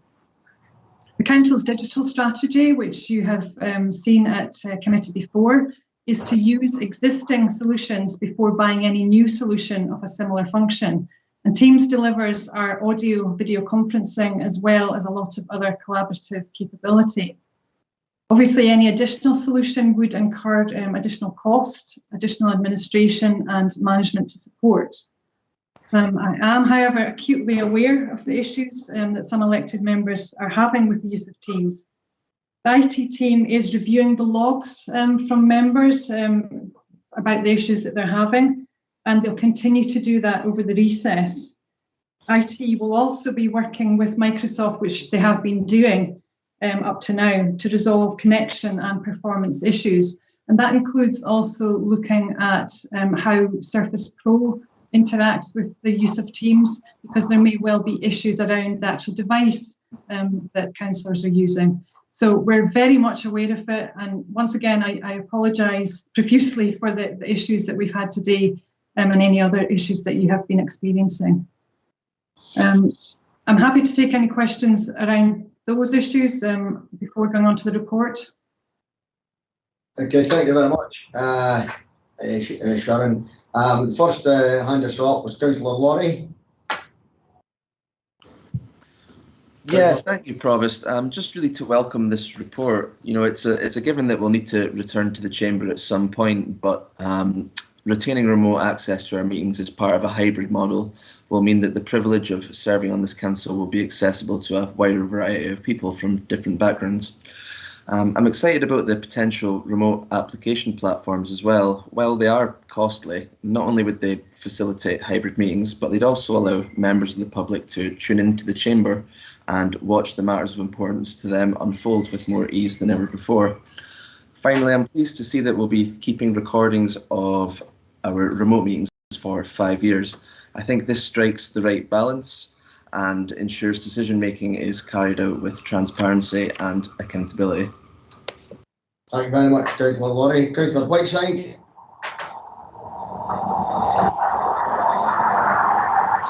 Provost, I was actually planning to comment after the main report was discussed. I don't know whether Sharon wishes to talk about the main report before taking comments on that. I'm happy to cover the report at this stage. You'll be aware that back at the Angus Council meeting in March, we were asked to look at options and costs to provide a hybrid model for meetings. And that was to continue remote attendance using Teams while also allowing physical participation in the council chamber. The IT team have done has gone off and looked at a couple of options which are being used within other councils across Scotland. They've given indicative costs. Obviously, the costs are fairly substantial, but if this is something that is going to be a long-term solution for us as a council, then clearly it's worth investing in it. We don't currently have the right equipment to be able to operate hybrid meetings effectively and also professionally. If we were able to do that, we would do that with our existing equipment. So we really do need to have another solution which allows the live streaming to be as professional as possible. So that's why we've looked at the options that are available. We've given you the costs of those. And now the proposal is that you provide authority to myself to go away and look at the wider business case for this, a worked up business case, in order to see whether or not you wish to progress this further. And that would come back to the first council meeting after recess. Thank you very much, Sharon. Councillor Whiteside, anything else? Thanks, Provost. I think actually Councillor MacDonald had his hand up before me. I'm happy to let him go in first, if that's okay. Right, okay, Councillor MacDonald, go on. Your name's you're doing third at the moment. Thank you, Provost. I participants up on the side. It kind of comes into the fundamental question about teams, because maybe if we look at ourselves today as a whole council, we could maybe do with some actual more training in how we use the system. And I'm glad to hear Sharon say that we're going to look at the devices that we use, because I do think that's a big chunk. For example, if I use my tablet in another world where I wear a different hat, I always have a super strong connection and it always works really well. My Surface, I've already been kicked out of this meeting twice. So, you know, it's something there. And I think our internet connectivity, where we're pitched up, is an issue for some as well. Time, the 0.9 was the thing that I principally flagged up, and I know Ben and Lewis came in after me at the initial meeting about the recommendation 9 about the retention of meetings, and it's good to see that we're looking at that. It's very good for us as a council to have a record of what's happened in these meetings and be able to go back, but also allow the public access a sort of minute. Really good, especially as our minutes do not give a flavour of what has happened in previous meetings, just decisions. So that's really, really good. Welcome that in the report. Section 3, I totally support the principle, recommendation 3, the principle of looking at hybrid and how we do things. My concerns on this surround about us upgrading that chamber. Now, the chamber at the moment doesn't fit us as a council at the moment. It doesn't fit us at all. So we've got all the officers down the sides and we've got the public squashed on the corner, elected members squeezed in at table legs like it's Christmas dinner. and yet we'd maybe be proposing that we make a massive financial upgrade on a chamber that is actually, if we're honest, not fit for purpose. So if we all happen to be in that chamber and we've done this, so I think as part of this, we should be looking at what options we've got to move the chamber, or if that chamber is desirable as the option. It's a hefty sum of money if we're going to do this. The reason for hybrid, for the public thinking, looking at the figures, they're really high. The reason for this, of course, is to try and get more councillors, more people in, more accessible, let the public see the decisions, let them see this, what's happened today, make it much better so that we can actually be accountable for what we do. And the one thing that I thought was missing, which you've covered, Sharon, was looking at what we can provide internally. Now, I know you've said that, but I've got an email from IT where they haven't costed an internal option, saying that they weren't able to do that. So, you know, I kind of thought there maybe was a way we could do it. I mean, I'm not want to get in operational territory, but maybe on the evidence of today's session, maybe we can't do what I was thinking. But I think there's a lot of good here. I think we need to have a proper look at how we do it, but there is definitely caveats in there. For me, it's the chamber. It's looking at what we already have. So in one of the reports, one of the recommendations there, it says about looking at televisions. Well, we've already got projectors. You know, we can use these things, but I'm sure that'll all get ironed out. So absolutely welcome the retention of video. Think we need to look at this further, bulk at the cost somewhat. Maybe there's options around how we look at that. But yeah, we can do things. I would also like that investigated. Thank you very much, Councillor MacDonald. And you're very enthusiastic about that sort of thing. I know from our time together in Tatran. Provost, Steve Leslie from my IT team, who is actually leading on Teams, is on the call, and he could certainly give some more information around why we don't have an internal system that would really be able to operate, if Councillor MacDonald would like to hear that. Yeah. As long as I can come back in afterwards. Okay. Steve? Councillor Whiteside, is your hand still up, or is that historic? Yes. Is Mr. Leslie going to get a chance to respond? Yeah, go on. Happy to respond to that, thanks. Yeah, have the skills and expertise in the audio video conferencing type solutions that would be required there when you're talking about multiple cameras, multiple mics, screens. But who's talking about that, Mr. Leslie? Like, that's the thing. It's about determining what we need, not necessarily multiple cameras and multiple mics. Maybe the solution could be one camera in the chamber. Like that's what I'm kind of getting at. You know, it doesn't need to be Parliament TV necessarily. Okay. Well, I can only go by our approach was similar to the approach that we took 3 or 4 years ago when we brought a paper to committee, which was to go to the suppliers who had provided these solutions for other councils and what they had offered. And so that's the approach we took, because as I say, we don't have the skills in terms of any audio video that comprises more than just a single camera and microphone pointing, and I don't think that's appropriate for what we'd be looking for in terms of a hybrid, a professional hybrid model. Okay. There's a McDonald, any other points to come back in, because I think we've got to move on here. Okay. No, I mean, I understand that point. I think just to bookend it is that we've got this options appraisal set up by officers, and we're going to come on to the paper about what is for councillors and for what's not, for what councillors shouldn't necessarily be looking at. But this comes to the fundamental point about that, is that we have come up with a solution that maybe other councils have done, because that's maybe the most professional model. But what actually works for us? Our chamber is a single row. So if we're going to invest in that chamber, maybe there's an alternative option that would work for us, but we've set in stone that we want it to be like this, like this, like this. Whereas maybe there's another option. Now, I don't want to get in a territory where I can get in a bother or anything like that. I would just like more things looked at, because I genuinely think with the way that technology is advancing now, the way that the chamber's currently set up now, we could invest a lot of money into an area where, with COVID and COVID restrictions and all that stuff, we don't know what's going to happen in 6 months' time, that chamber is not fit for purpose, and we've just spent X amount of money doing the chamber up, getting the sound system all sorted, getting everyone all singing, all dancing, and then we have to move it to Angus House, or we have to, you know, take it another place. So I'm just saying, what is the right solution for now? What's the right solution for in the future? because I think these are things we personally need to look at. But like I say, welcome the report in general. I think it's really good. I'm excited by what's offered, but I do also think there's potentially other avenues that we could look at. Okay, thank you very much, Councillor MacDonald. I'm quite conscious of the time.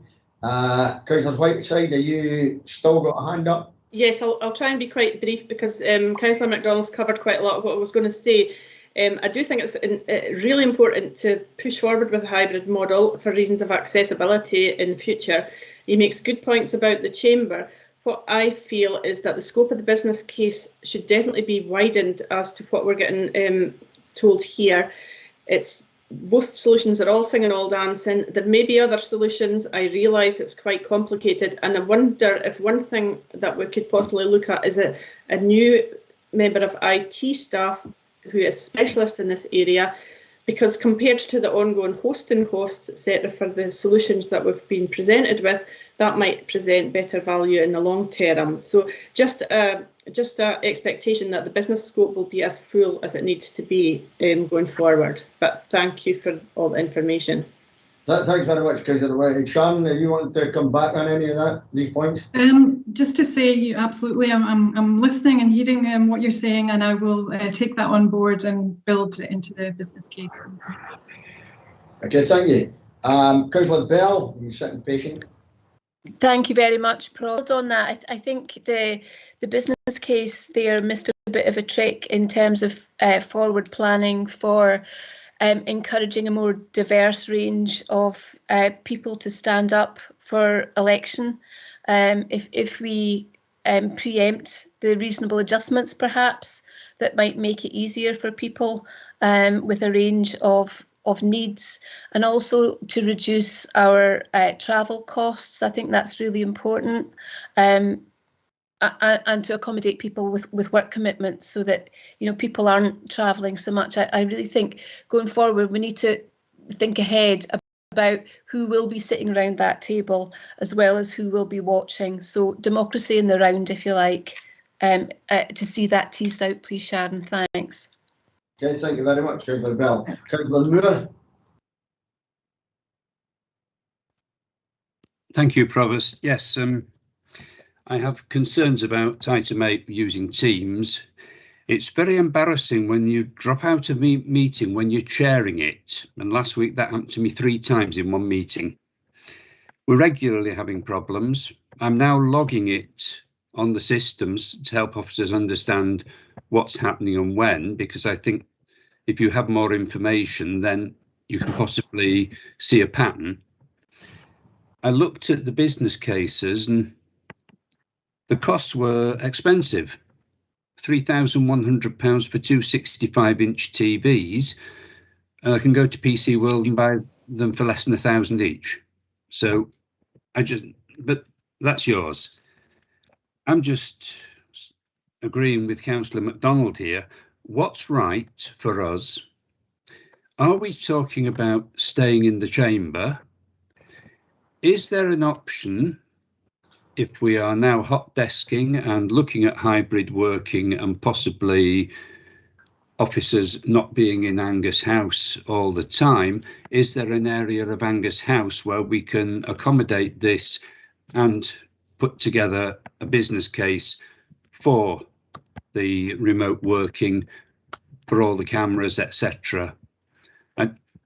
I don't know. I'm just asking the question. Okay, thanks, Councillor Sharon. Yeah, thanks, Councillor Moore. I'm not aware of whether or not we would be able to do something in Angus House. That would be something that I would have to discuss with property colleagues, and also see whether or not it was a viable solution for hybrid meetings. But it's certainly something I'll take on board when we're looking at everything. Thank you very much. Councillor Cheap. Thanks, Provost. I'm listening with interest to some of the comments and some very eloquent points made, particularly Councillor Laurie and Councillor MacDonald. And I think I'm glad to hear that Mrs Faulkner is going to take their comments on board here. I think the Chief Executive mentioned about under agenda item 8 that the Council is continually looking forward as well. And I think that just underlines what both Councillor Laurie and Councillor MacDonald have said. We're looking ahead for the future of council meetings, and potentially the chamber isn't fit for purpose for that going forward. I'd see no reason why we wouldn't consider Angus House. The ground floor meeting rooms can be so extended that it'd be bigger than the chamber, and it could easily accommodate. I'm always concerned at council meetings about the amount of time council officers are sitting through the whole of council meetings around the perimeter of the council chambers for perhaps only a small iota of the actual full meeting. This would allow better productivity on their part as well, I would have thought. So that's a bit on that, on the part of the agenda. We're going back to Teams. I think so many people have mentioned the concerns, and yet Mrs Faulkner has tried to support and say why it's necessary.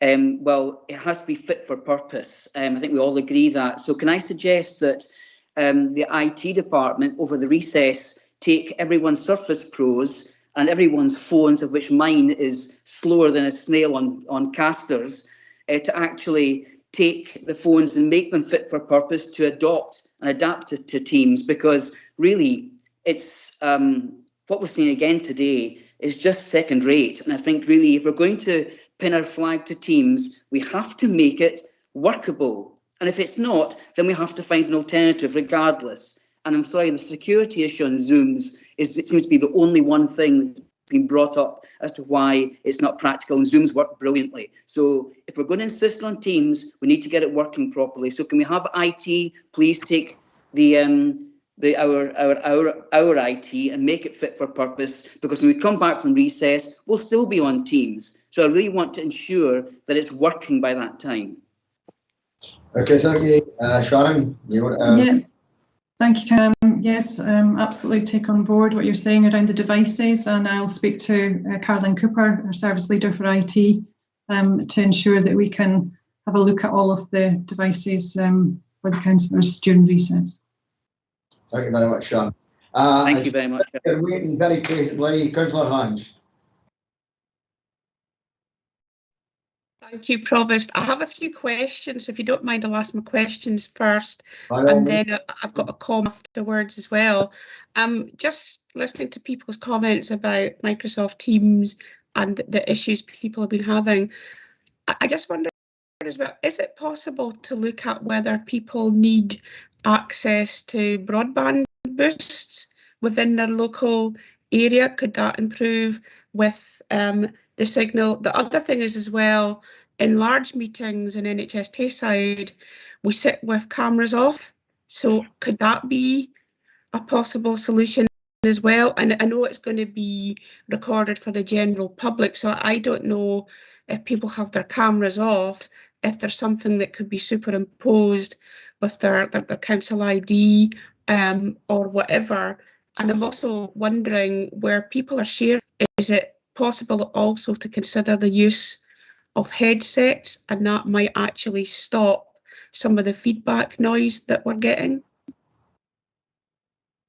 Sharon? Yeah, thanks, Councillor Hans. I think I'll hand over to Steve Leslie to answer these more technical issues. Thank you.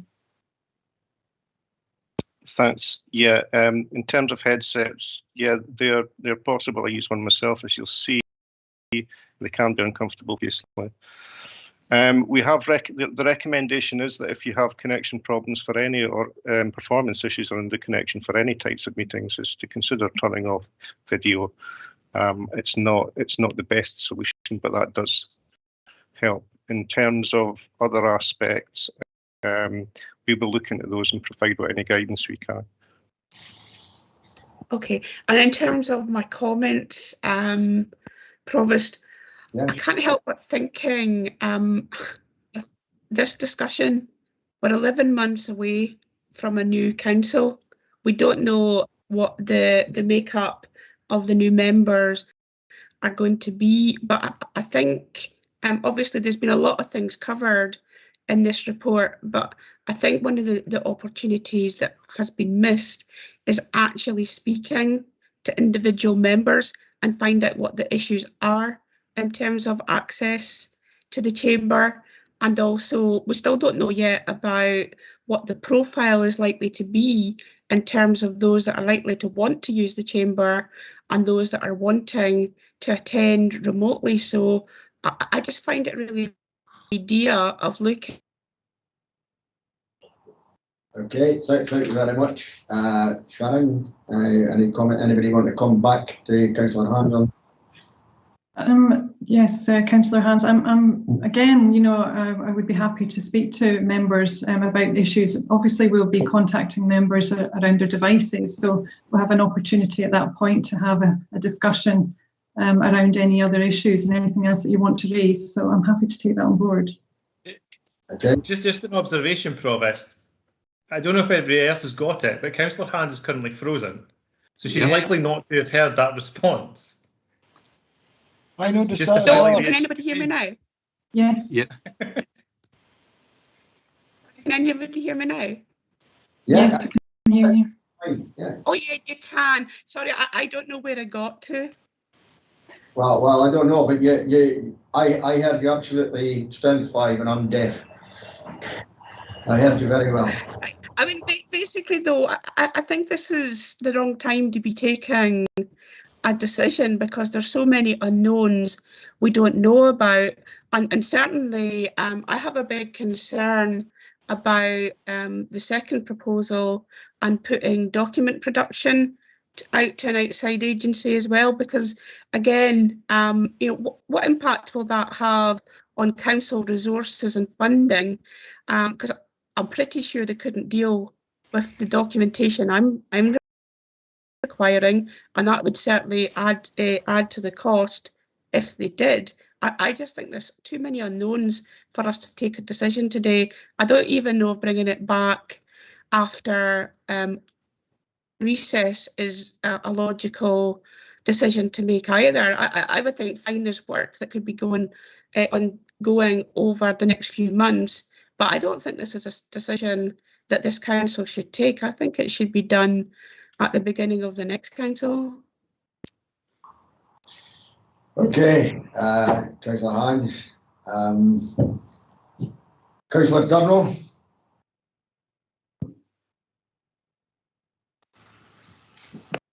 Councillor Turner. Thanks, Provost. Am I unmuted? You're unmuted. Yeah, that's fine.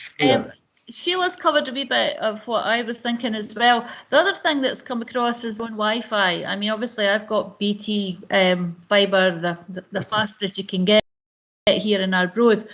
But other organisations, when they're having committee meetings, etc., they set up their own lines for their clients or whatever. And really, we should have our own line, because we're saving the council a fortune not having to travel to, you know, and expenses up to Angus House. The monies that we've saved in the last 2 years, maybe that could get put towards putting in specific, you know, really good Wi-Fi for some of the areas, you know, Kirriemuir, etc., that have not got good areas. Maybe providing a more expensive broadband system for them would be a lot more helpful and would maybe get things going a bit better. Thanks. Thank you for that, Councillor Turner. Kirriemuir, actually, the town broadband's pretty good. It's up the Glens where they've got problems. Yeah, something like that would be good. Okay. Councillor Moore, second time. It's just a point of information, Provost. I'm using a Wi-Fi booster at the moment, and I'm still dropping out of meetings.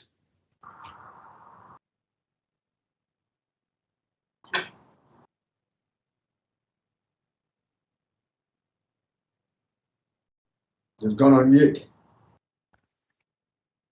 No, I've said what I need to. Can you hear me? Hear you now. You were on mute before. I'm using a Wi-Fi booster, and I'm still dropping out meetings. And I'm just seeing that Councillor Durno was leaving and then coming back.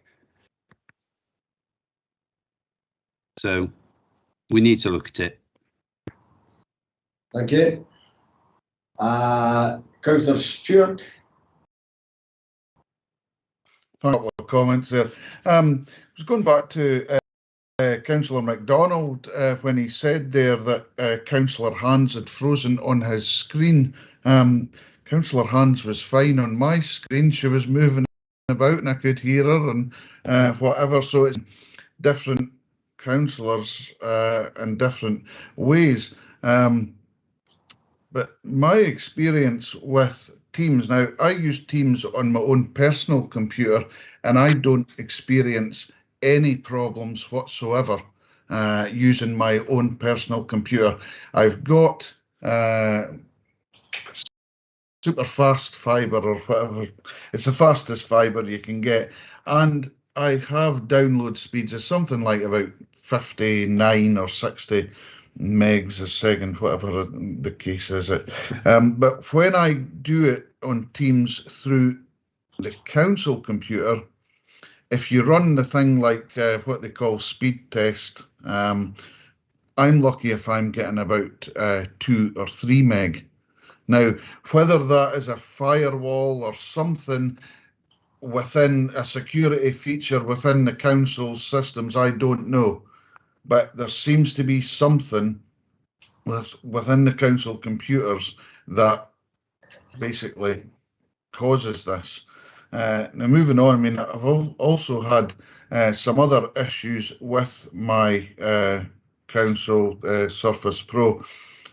I reported that on the ticket was raised on the 26th of April, I think, and I've still not got a solution to that. So it is a bit unfortunate that we're having to wait as long. I can understand IT teams are probably stretched to the limit, but you know, it is a bit unfortunate that we're needing, because it is an email related issue.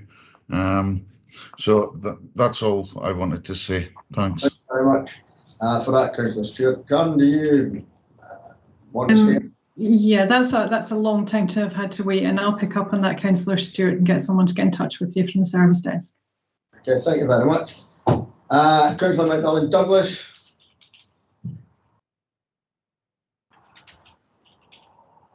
Provost, thank you very much. I think we're in danger of moving from the strategic here into the operational, and I'm sorry if I'm going to do the same for a little bit. But I think we are putting the officers into an impossible position. We need to define our objectives, how we actually want to run this organisation, and then ask them to come up with technical solutions to that. I think it's clearly you need to check the technical solutions work, but I think it's up to us to set the objectives first. So far as rural Angus is concerned, I sit in the middle of rural Angus, pretty far from any town here. I have superb broadband. I've got 50 megabits a second or whatever the thing is. It is slowed up when you go through the council system because you're going through 2 layers, but it is still superb. I ran a global consultancy from here, from my office here, and I'm perfectly able to get into these meetings from here. And that is not by going through super fibre, because you'll never get fibre up to areas like me anyway. It's using wireless. But there are different ways of doing it, but it can work, and it does work. Thank you, Provost. Okay, thank you very much. I think, to be honest, you know, we could sit and talk about the pros and cons throughout the whole, and really, I think we've got to, some people have raised their concerns, and hopefully IT are aware of it and they can tackle them. I'm quite wary of the time. Councillor Boyd. Yes, I've listened to all the comments, and it's good that we're having this healthy debate.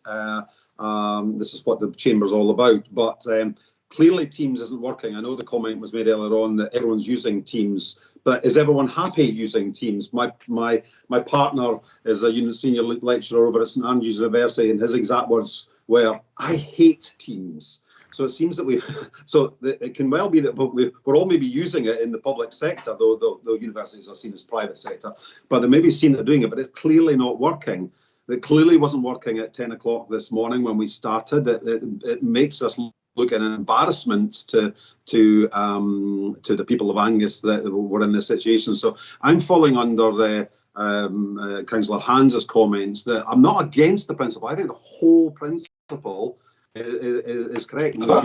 We should move to this hybrid, but I'm with her on that one, where I think we can't make this decision, and we either suspend it. Not, I personally, back to what Councillor Cheap said. Let's see what happens getting all our pros in over the summer recess, getting all our technology sorted out, and then debate it at the next meeting and see how it all goes, for it then to be in turn brought forward as recommendations at the following meeting. But it might be someone thinks we kick it down the line until the next administration. But that's my comments on it. Thank you. Thank you very much. Councillor King. Thank you, Provost. It's just a little technical problem. I don't know whether others have the same thing. I've just been twice kicked out by incoming telephone calls from telephone marketing companies. I checked the telephone numbers and I didn't recognise them. They were from far-flung down south. I just don't know whether other members have the same problem, but it's been a persistent problem with me that if somebody calls on the telephone, then I lose connection. Thanks for that, Councillor King. I think I suffered that at home as well. Councillor Speed. Yeah, thanks, Provost. Yeah, I've just been kicked out and had to come back in as well, just not long after Councillor Hans, her screen froze.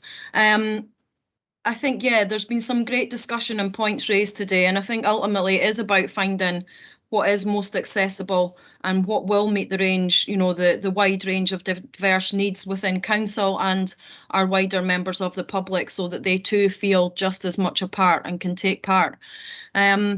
The only kind of concern I had through conversation was around perhaps looking at an alternative venue for hosting meetings. And I know that Angus House has certainly been raised to me as a place that people can find it quite difficult to get to if they're relying on public transport. So just to raise that, I think any building or any format that we use, we do have to ensure that it's accessible to all. Thank you. Right, colleagues, I think we've really examined that one, and I'm quite conscious of the time. Do we agree to note 1, 2, 3, 5 and 6 and 7 of the report, authorise 4, agree and approve 8 and 9 of the report? Is that agreed? Agreed. Agreed. We now go on to financial outturn and draft accounts update, item 10. Mr. Lorimer and the finance convener, Councillor Salmon. Would you like to read on that? Provost, if you're happy that I introduce, that's okay. That's fine, Gordon, yeah. Thanks and good afternoon to all members. This report is very much a high-level summary of the Council's financial results for last financial year. It probably goes without saying that the COVID-19 pandemic's had a significant effect on the Council's finances and budgets in last financial year. Certainly very much far from normal in terms of financial management, that's for sure. As you know, we've adjusted our budgets to reflect changing circumstances as the year's gone on. We've made some further refinements to that as part of the year-end process, as outlined in the report. The report's really about comparison of budgets and actual spend. We've covered all of our revenue, all of our capital, covering general fund and housing. The figures in the report you'll probably be glad to hear because they're all in the report. One thing to flag is that the pandemic has meant delays in many of the projects in both revenue and capital budgets, actually, and that means there's a lot of funding which is unspent at the end of last financial year that's carrying forward into the current financial year 21-22. Those levels of underspend, the delays in delivering some of those projects, that's led to a large increase in our reserves at the 31st of March. You'll pick up that increase in reserves needs to be viewed in the context of the significant level of delayed expenditure, which has been caused primarily by the pandemic and all of the disruption. So what that means is the spend hasn't happened yet, but it will still need to happen. The report's recommendations are mainly about noting the contents. It's largely factual information, but the Council is being asked to approve some specific budget carry forwards. Again, this is something that we do each year. So those are set out in Appendix E of the report.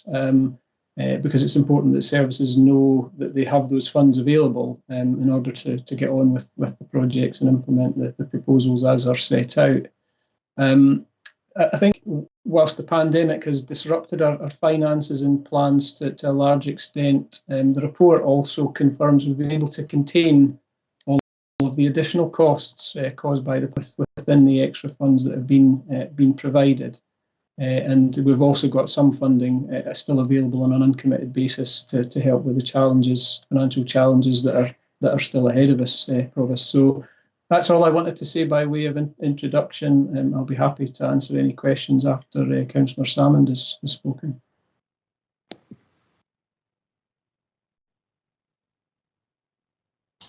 Thanks, Provost. Do you just want me to follow on? Sorry, Councillor Salmond, on you go. Yeah, I just want to thank Mr. Lorimer for his comments and obviously ask colleagues to agree the report. But all I really want to do is thank Ian or Mr. Lorimer and his staff and the finance team for their hard work and dedication and all the work they do in actually looking after the hundreds of millions of pounds this council is responsible for. And as Mr. Lorimer pointed out, COVID-19 has put an enormous pressure on all areas of the council. But I just want to thank the staff who've gone the extra mile over the last 15 months. So that's all I really want to say at the moment. Thank you. Any questions? Any questions? Any comments? Nothing. Is the report agreed? Agreed. Agreed. Item 11, proposed revision of the Council General Fund Revenue Budget 21-22. Councillor Salmond.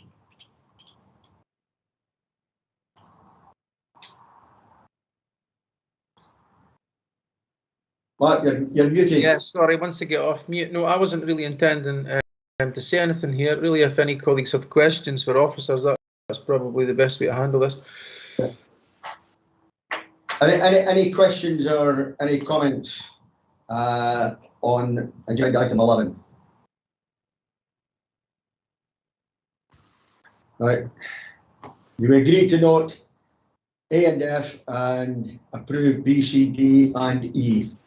Is that agreed? Agreed. Item 12, the Common Good Fund Revenue Budget 21-22 and the provisional budget 22-23, 25-26. Mr. Cochrane, do you want to lead on that? Thank you, Provost. If I may, this report's come to you following requests from elected members in order to see more future planning on common goods. The report, we've issued an addendum to the report, so I would ask you to refer to that, please. In that report, you'll see the commitments, and we've also set out future plans for good maintenance of our property as we go forward. So I would ask members if they have any queries, obviously to happy to respond to those. But I'd also ask you to confirm the proposals in Appendix 3 going forward, which is by local members. Thank you.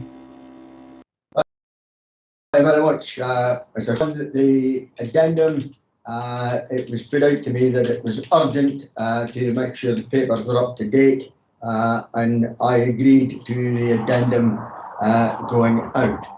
Are there any questions for Mr. Cochrane on the Common Good Fund? Provost, may I come in, please? It's Jackie Buchanan. Carry on, Johnny. Yeah. Thank you. Could you provide, please, reasons why you think the matter is urgent in terms of the addendum? I'm sure there are good reasons, but just for the purposes of the record, if you could clarify why, please. I mean, I agreed it was urgent because it was to bring the information, up-to-date information to the council and correct a number of errors that were actually in the paper, and that was to bring it up and make sure that councillors had the full and correct, up-to-date information. Thank you. Okay, Councillor Moore, then Councillor Bray. Thank you, convener. Just one question. I may have missed it. I can understand the black and the red writing, but can somebody please tell me what's the significance of the purple? Thank you, Councillor. The purple is for those items in Appendix 3 which are still awaiting approval at this meeting.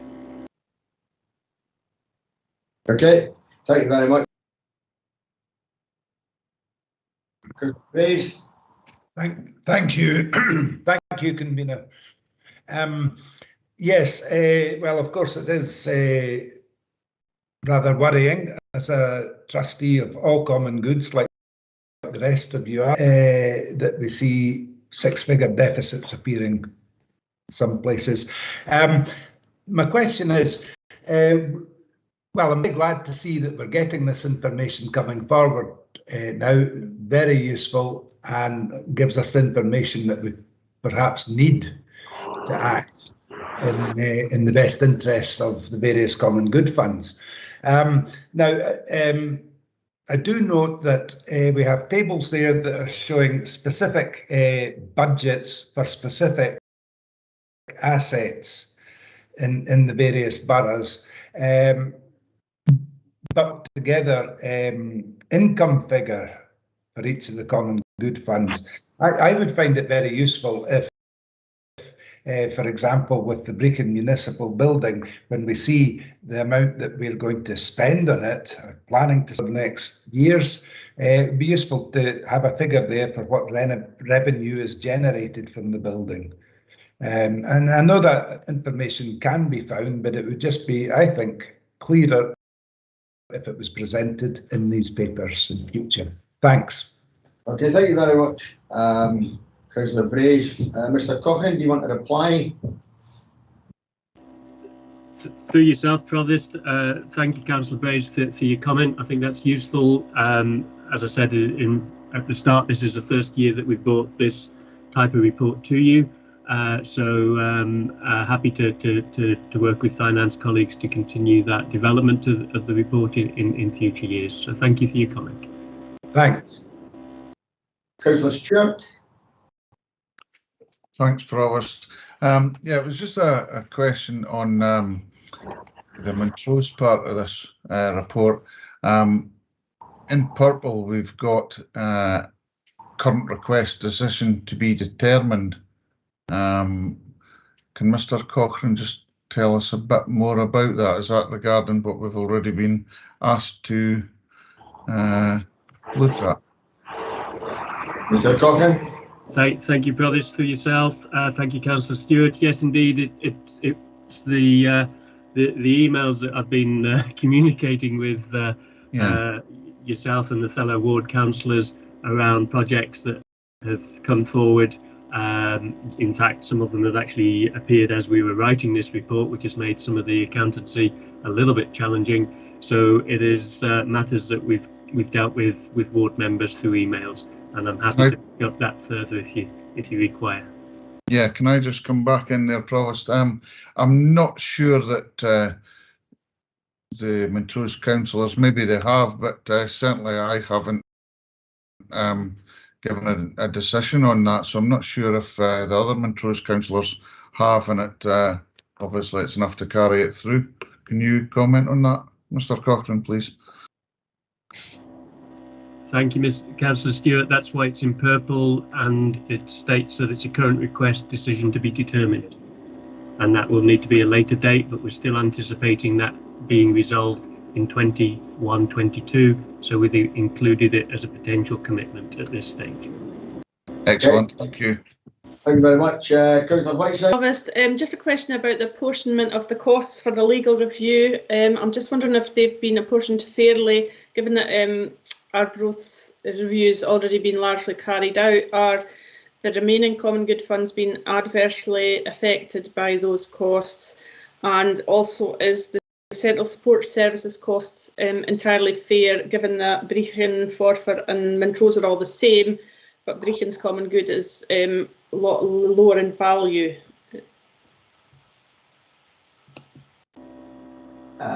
For yourself, Provost, if I may, I think the distribution of legal cost was based on the amount of work that was anticipated. Indeed, I think the report that came to P&R addressed that. I'm not sure whether the Director of Legal wishes to come in on that. And I think the administration is based on, again, just the known costs of running the various funds. Okay. Thank you very much. Mrs. Buchanan, do you want to, and you want to fill in on that? No, thank you, Mr. Cochrane. That explains the positions. Mr. Lorimer and I are well aware of the position in connection with the Common Good Funds and the requirement that it's done fairly, and we'll be mindful of that in terms of any definitive costs that are in turn spent, on the respective funds. Thank you very much. Fine. Thanks, Provost. I wonder if I could just clarify for the page 223, only 2 ward members agreed to these things being done. I just hope that they are going to be carried through. I wonder if Mr. Cochrane could... Cochrane. Thank you for yourself again, Provost. Thank you, Councillor Devine. Appendix 3 is in front of Council today for approval, and I would ask that's actually minuted, sorry, because it doesn't appear in the recommendations as a formal recommendation. It does appear in the body of the report, so I would ask that Appendix 3 is formally approved by Council today. How about that, Councillor Devine?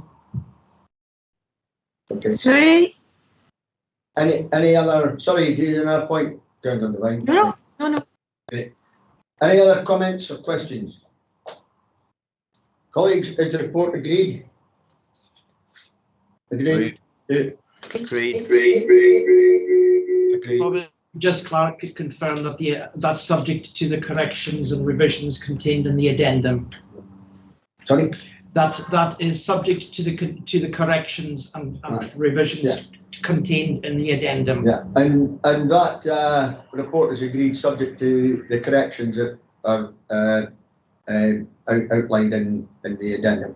Okay, just to remind folks. Right, item 13,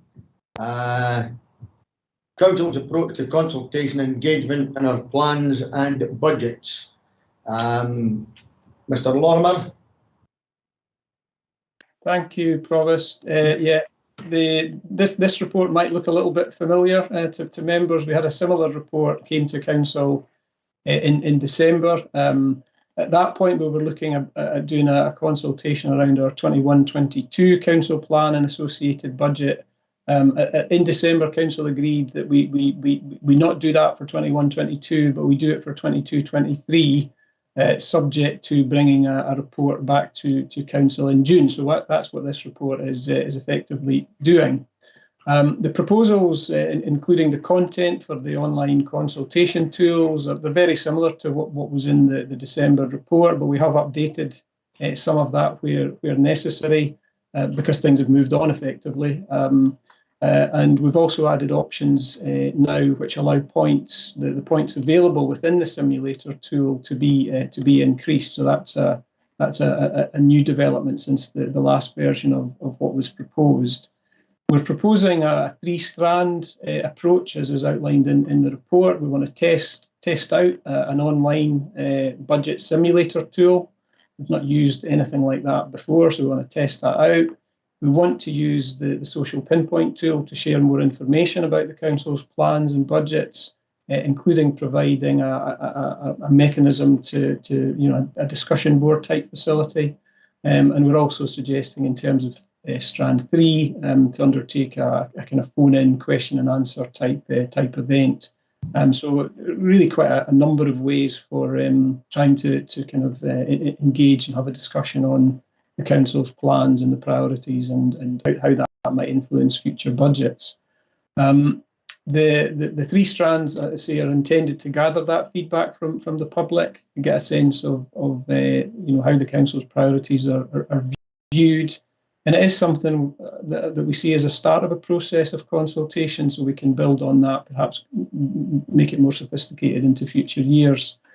I would emphasise the simulator in particular is deliberately pitched at a high level to test it out, to see how it works, to see how well it's received by the public, how well is it used, how well is it understood, and we can become more sophisticated and learn from that as we go.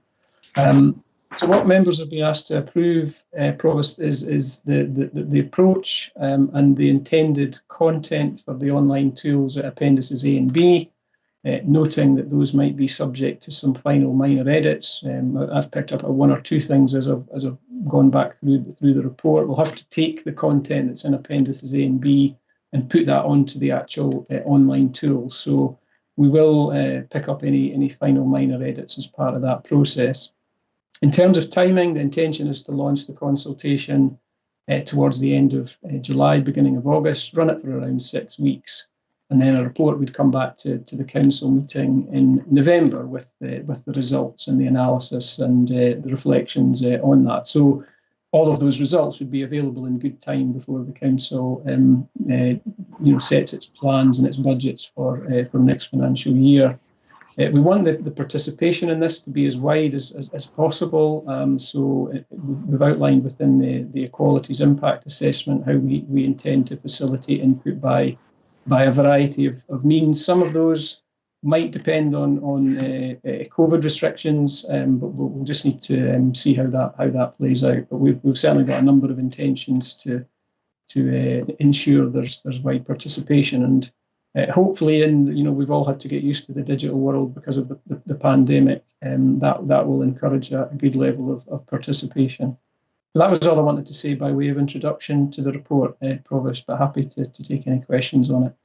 Thank you very much, Mr. Lorimer. Finance Convener, Councillor Salmon, you want to say anything?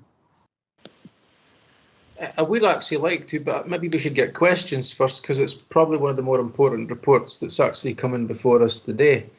So if there's colleagues that have questions, it might be more appropriate to do the questions first. Okay, that's fine. Councillor McMillan-Douglas.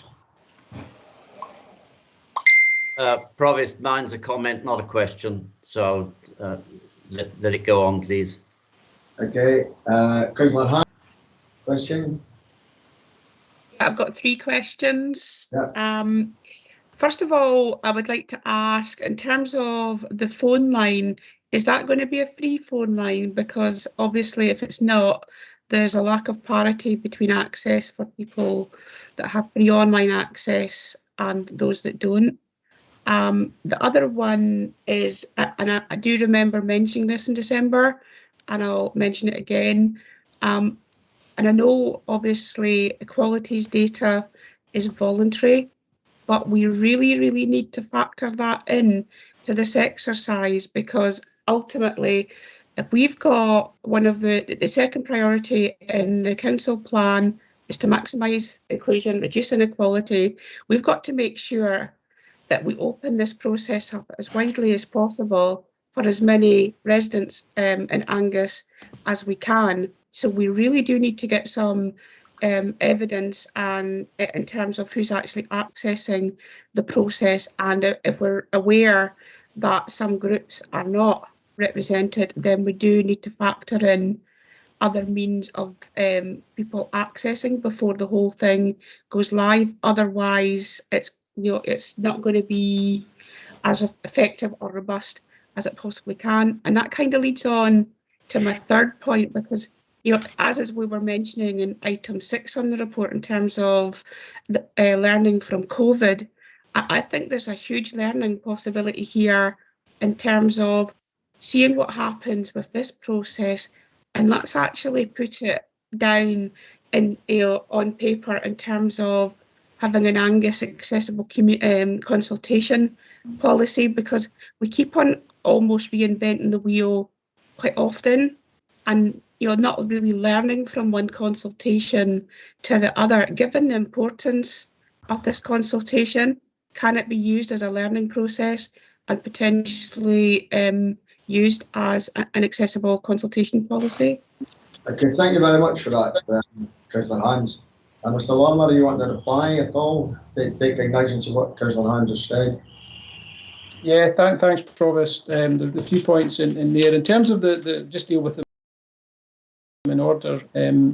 As far as the phone line is concerned, the intention was to use the council or offer the council's access line service as a means of engagement, but I know we do have some free phone lines available for some services within the council, so we'll look at that being an additional option, Councillor Hans, when we launch, so that there is that parity of access. Really want to do as much as we possibly can around that, so we'll address that as part of the rollout. We've got around a month to kind of fine tune this and get it launched, so we'll work that out in between then. You'd mentioned about the equalities data, so finding out who's taking part, and if there are any gaps. I'd need to do some further work and research on that, in terms of making sure we're okay as far as GDPR etc. is concerned. The intention was to ask people to provide, and our comms managers can keep me right on this, but I think the intention was to provide, or to ask people to provide location and postcode, but we'll have a look at whether it is possible to gather that equalities data. The risk there is it might put some people off. So I think I'll give an undertaking that we will look at that, but I wouldn't like to say we'll definitely do that based on what I know at this stage. And in relation to the third question, absolutely the intention from this consultation is to learn for future consultations, and that would include the accessibility aspects of this. We know that the online simulator, for example, has a number of accessibility tools, so we want to get a sense of how well those have worked. And I can pick up with colleagues within CLT the idea of having I think what you were suggesting, Councillor Hans, a kind of standard accessible consultation policy for the council, where we would use that for any consultations that we would undertake. So happy to take that away and discuss that with colleagues. So hope that's helpful. Okay, thank you very much.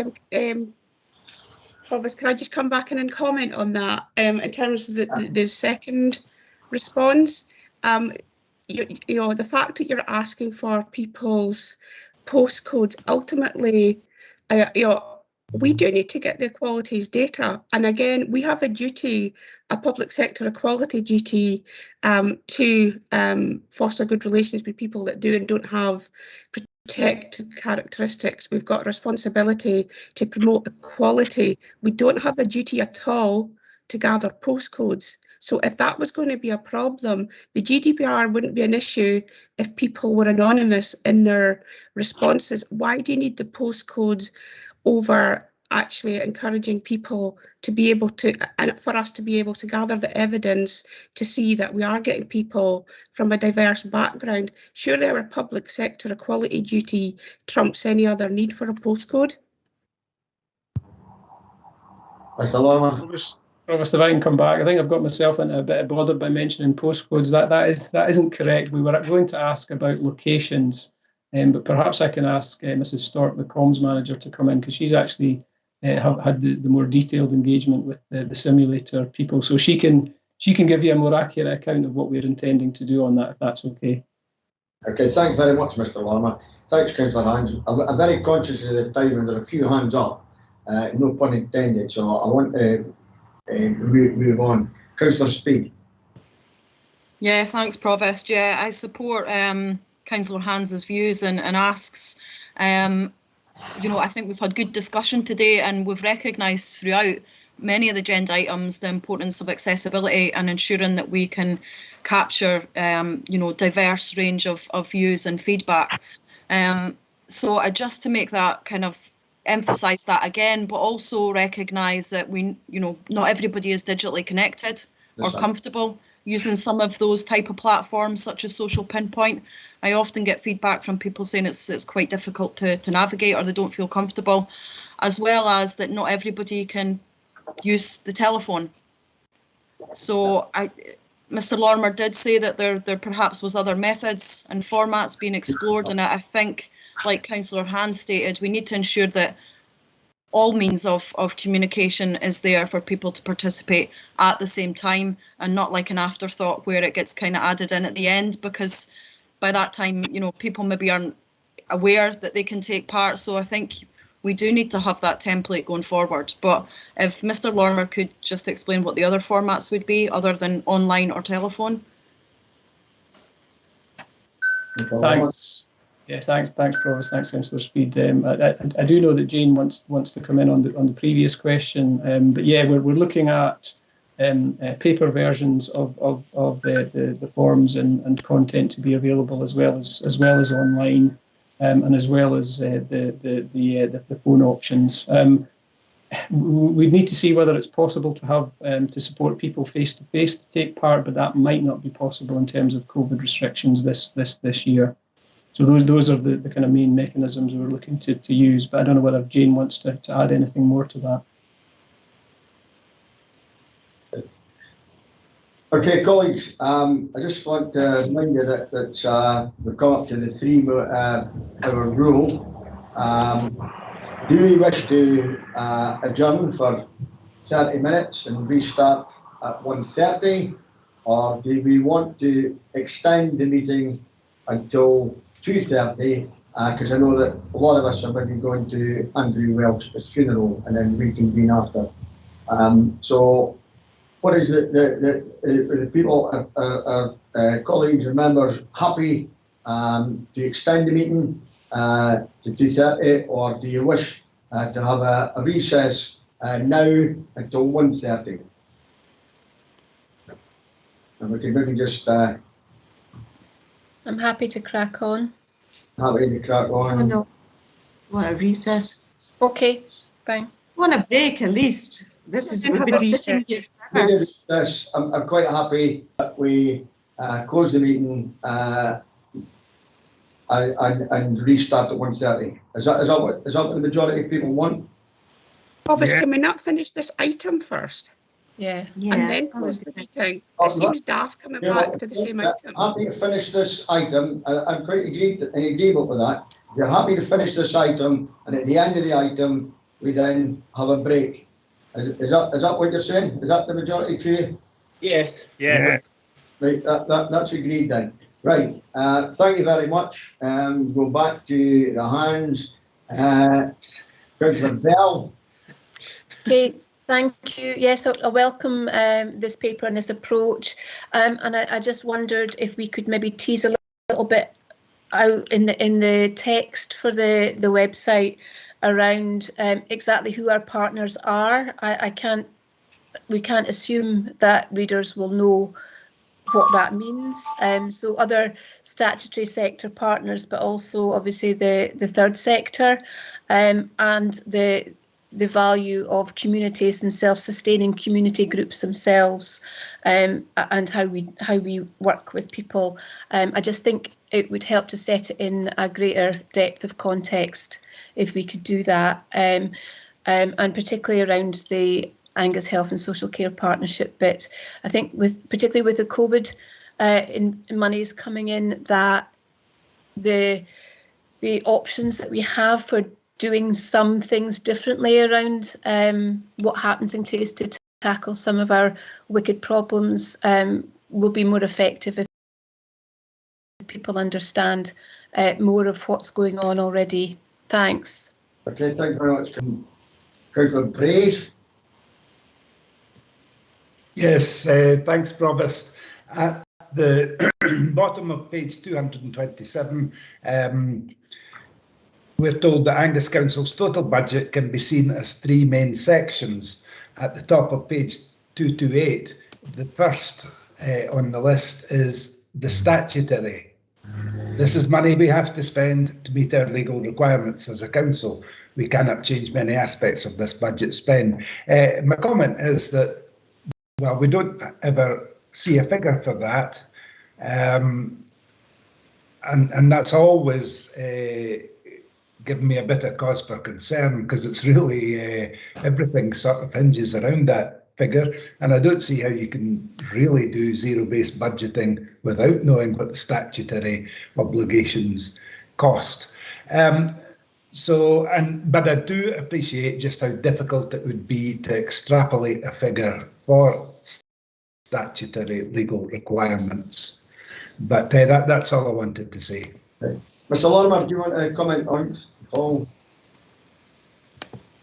Yes, Provost, just to pick up what Councillor Bell says, we'll have a look at that suggestion in terms of the text, just to explain the partnership aspects. Councillor Bray's point about the statutory, absolutely, it's just such a difficult thing to try and analyse our budget in that way. That's a huge exercise. We are making efforts to kind of better understand the costs, what the cost drivers are, and where we have options. But it is really difficult simply because of the scale and the myriad of duties and responsibilities that the council has in legislation, and that's been added to all the time, of course. But we do have work underway to better understand what those duties are. I'm not sure, I have to be honest, whether we'll ever be able to analyse our budget down to that type of assessment, but we are working on better understanding the cost drivers and where we can influence that spend to help members with future budget decisions. Thank you very much, Mr. Long. Okay. Councillor Devine. Thanks, Provost. Very small things, really, and it's just really textual to clarify things for people, I think.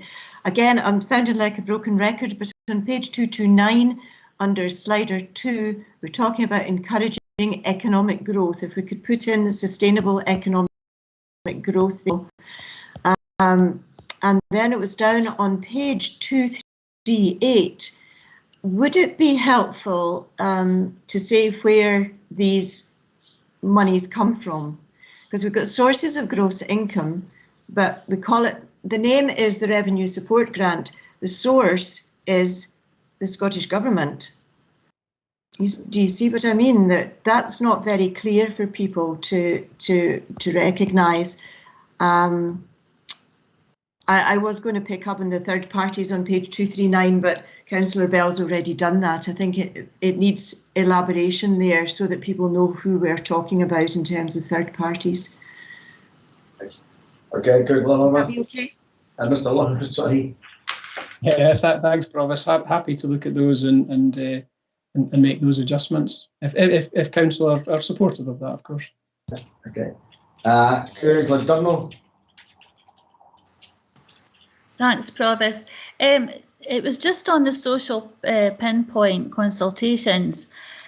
What is the percentages on a consultation would we regard as being overwhelming? Because would it be like 99% or 80% or whatever? Because we've had various consultations over the years, and there's been a majority of people have said that they don't want something, but still it goes ahead anyway. So if there's a consultation with general public on matters like arising with the general public, what would be the percentages that the actual general public's participation would actually be noted?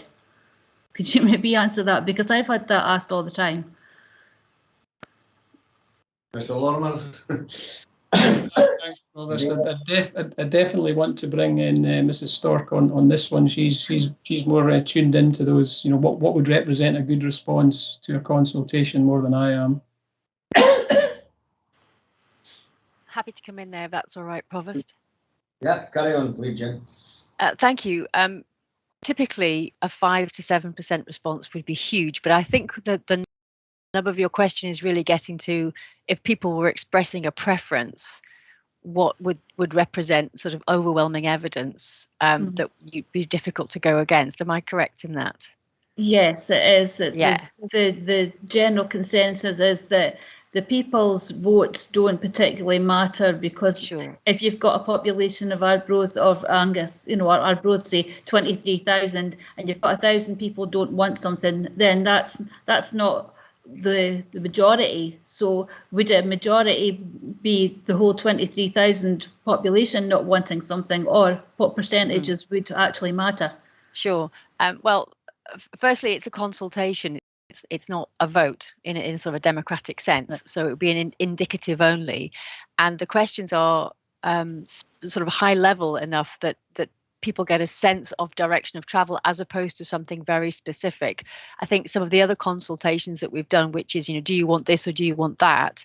Then we'd be looking at a majority coming forward with a very strong preference. And then you have to be much more careful about multiple entries and bots and things. Whereas this consultation is much more about sort of direction of travel. So I think that I'd love to think that we'd have a total of 1,000 responses overall at the whole of Angus. I don't think we'll get that sort of a number. It is, the first time we use it, it's quite a complex tool. The evidence from other councils who use this, and it is extensively used by councils both in Scotland and in England, that your first years are quite low response because people don't really fully understand how it works, and it takes a while to build up a knowledge base there. But it would be ultimately for council to decide what was an overwhelming view, because we would bring the results in November and that would be purely data. And then it would be for council to decide whether that they felt that was a significant view or not, I think. Right. Does that answer your question? Yeah. So at the end of the day, if the majority of people say that they don't want something, then it's up to the council to decide in the end whether they want to do it or not anyway. That would be my understanding, yes. Right. Okay. Thank you. Okay, thanks very much. Councillor Mellon Douglas. Provost, thank you very much. Just 3 points. Firstly, I very much welcome this coming forward at this time. It's the right time at the beginning of the financial cycle, as it were, for the 2022 budget. It gives it time for people's points to be taken on board and work through the budgetary system. Secondly, hopefully we will get a significant number of people responding, because if it's just a number of small cliques, then I don't really think that's useful at all. It may only be consultation, but hopefully it will be indicative. And so I would hope that we would get a reasonable response, but I'm sure all the wise heads say that this will build up over time. Thirdly, I personally hugely welcome one of the changes that's taken place since we last discussed a similar type of mechanism 6 or so months ago, when we've added in something on welcoming and encouraging competitive businesses into Angus. I personally wouldn't use the word sustainable, because much as I love it, of course, you don't know if a business is going to be sustainable until you've set it up and you've driven on and you see whether it competes in the market or not. But I think we're basically saying the same thing. If we can get more businesses into Angus, if we can get more businesses starting in Angus, if we really encourage aggressive and competitive business leaders, that actually gives us a chance to address poverty, lack of ambition in school, and all sorts of issues. Thank you, Provost. Thank you very much. Councillor Macmillan Douglas. Yeah, it was really just to emphasise again that importance of kind of making sure we do have accessible formats and things are easy for people to take part in. But also just on the back of what Councillor Durno was saying as well, is that I know it might be quite difficult to determine, but I guess often people take part in things that they feel really, really strongly about, whereas people that maybe are kind of okay with the way things are going are not going to be maybe as likely to come forward and share their views. And I guess that's the complex challenge that we have, is that we encourage everybody to take part one way or another. But yeah, I don't know if Jane has any views on that. Happy to come in if that's all right, Provost. Thanks, yeah. for these points. Councillor Speed. Okay, I think Jane was going to come in, Provost. Okay, sorry, I didn't hear that. Happy to do that. Absolutely. Accessibility is hugely important, and actually the people that we most need to hear from are the people that are least likely to take part. unless we work really, really hard at that. And certainly we've been trying to build that in from the ground up and have specifically chosen this tool because of the accessibility features. Unfortunately, the original proposal, which I think was 2019, did include some face-to-face and vox popping in town centres, and obviously that's not a way forward that we can go through right now. But it is very important, and certainly I'll be speaking to our community teams to help them support, and also our voluntary sector to support, to hear from people. And they are in the group that we rarely hear from anyway. They are people that are underrepresented in all consultations, and it is generally the people who feel that they have an entitled voice that come forward. However, we have to start somewhere, and I think that, you know, very mindful of that, and it's certainly something that's really informed the thinking around this, and we'll do what we can to reach those underrepresented groups. And actually, the one thing from the COVID experience is that we have got much more experience in reaching those people, and there's been some really good learning across Tayside, influenced by a group called the Fairness Commissioners. I don't know if you've heard of them, and they have been advising the comms group, the regional comms group, on how to reach people who are presented, and I will be using that learning, taking this forward. Thank you. Thanks, Jane. Thanks, Provost. Thank you very much. Councillor Salmon.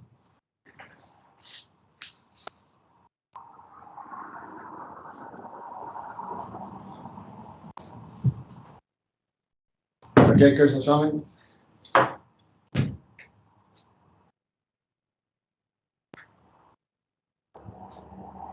Mark, you're muted. Sorry, Provost. I was saying, I noticed Mrs. Buchanan has put her hand up, but she may want to speak before me. Happy to. Mrs. Buchanan, do you want to speak before Councillor Salmon? Thank you, Councillor Salmon. It was actually on a procedural point, not related to the matter, but related to the proposed stop for a quick half hour. If you'd like me members to just ask the Provost for clarity on what's planned. So I understand that we're stopping when this item's finished for 30 minutes, but it would be good to hear, you mentioned the potential for a funeral, just good to hear. I think it would be helpful for members to be aware of what is in fact proposed, please, if you could, Provost. Thank you. Yeah, I think that's fine. Let's finish this item, Ms. Buchanan, and let Councillor Salmon speak, and we'll vote on it, and then we'll discuss the rest of the afternoon, if that's okay. Okay, Councillor Salmon. Oh, yeah, thank you, Provost. First of all, before I make my comments, I just wanted to associate myself with Councillor Hand's comment about the free phone line.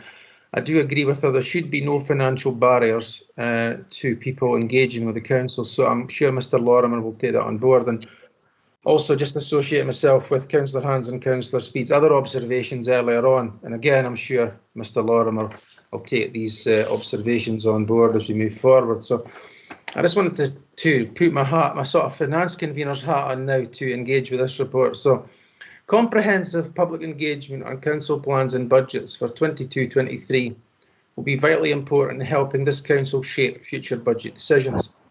Today's recommendations are the start of a long journey of engagement with the Angus public to allow them to inform council officers and elected members what their priorities are and how this council divides up nearly 300 million annual budget. I know there is scepticism out there in our communities that councillors and officers never listen to the Angus public. I hope this is the first step in our citizens having the confidence to engage through the new simulator and social pinpoint tool. I would make an appeal to residents to take part and tell this council what their priorities are. Angus council engagement has changed.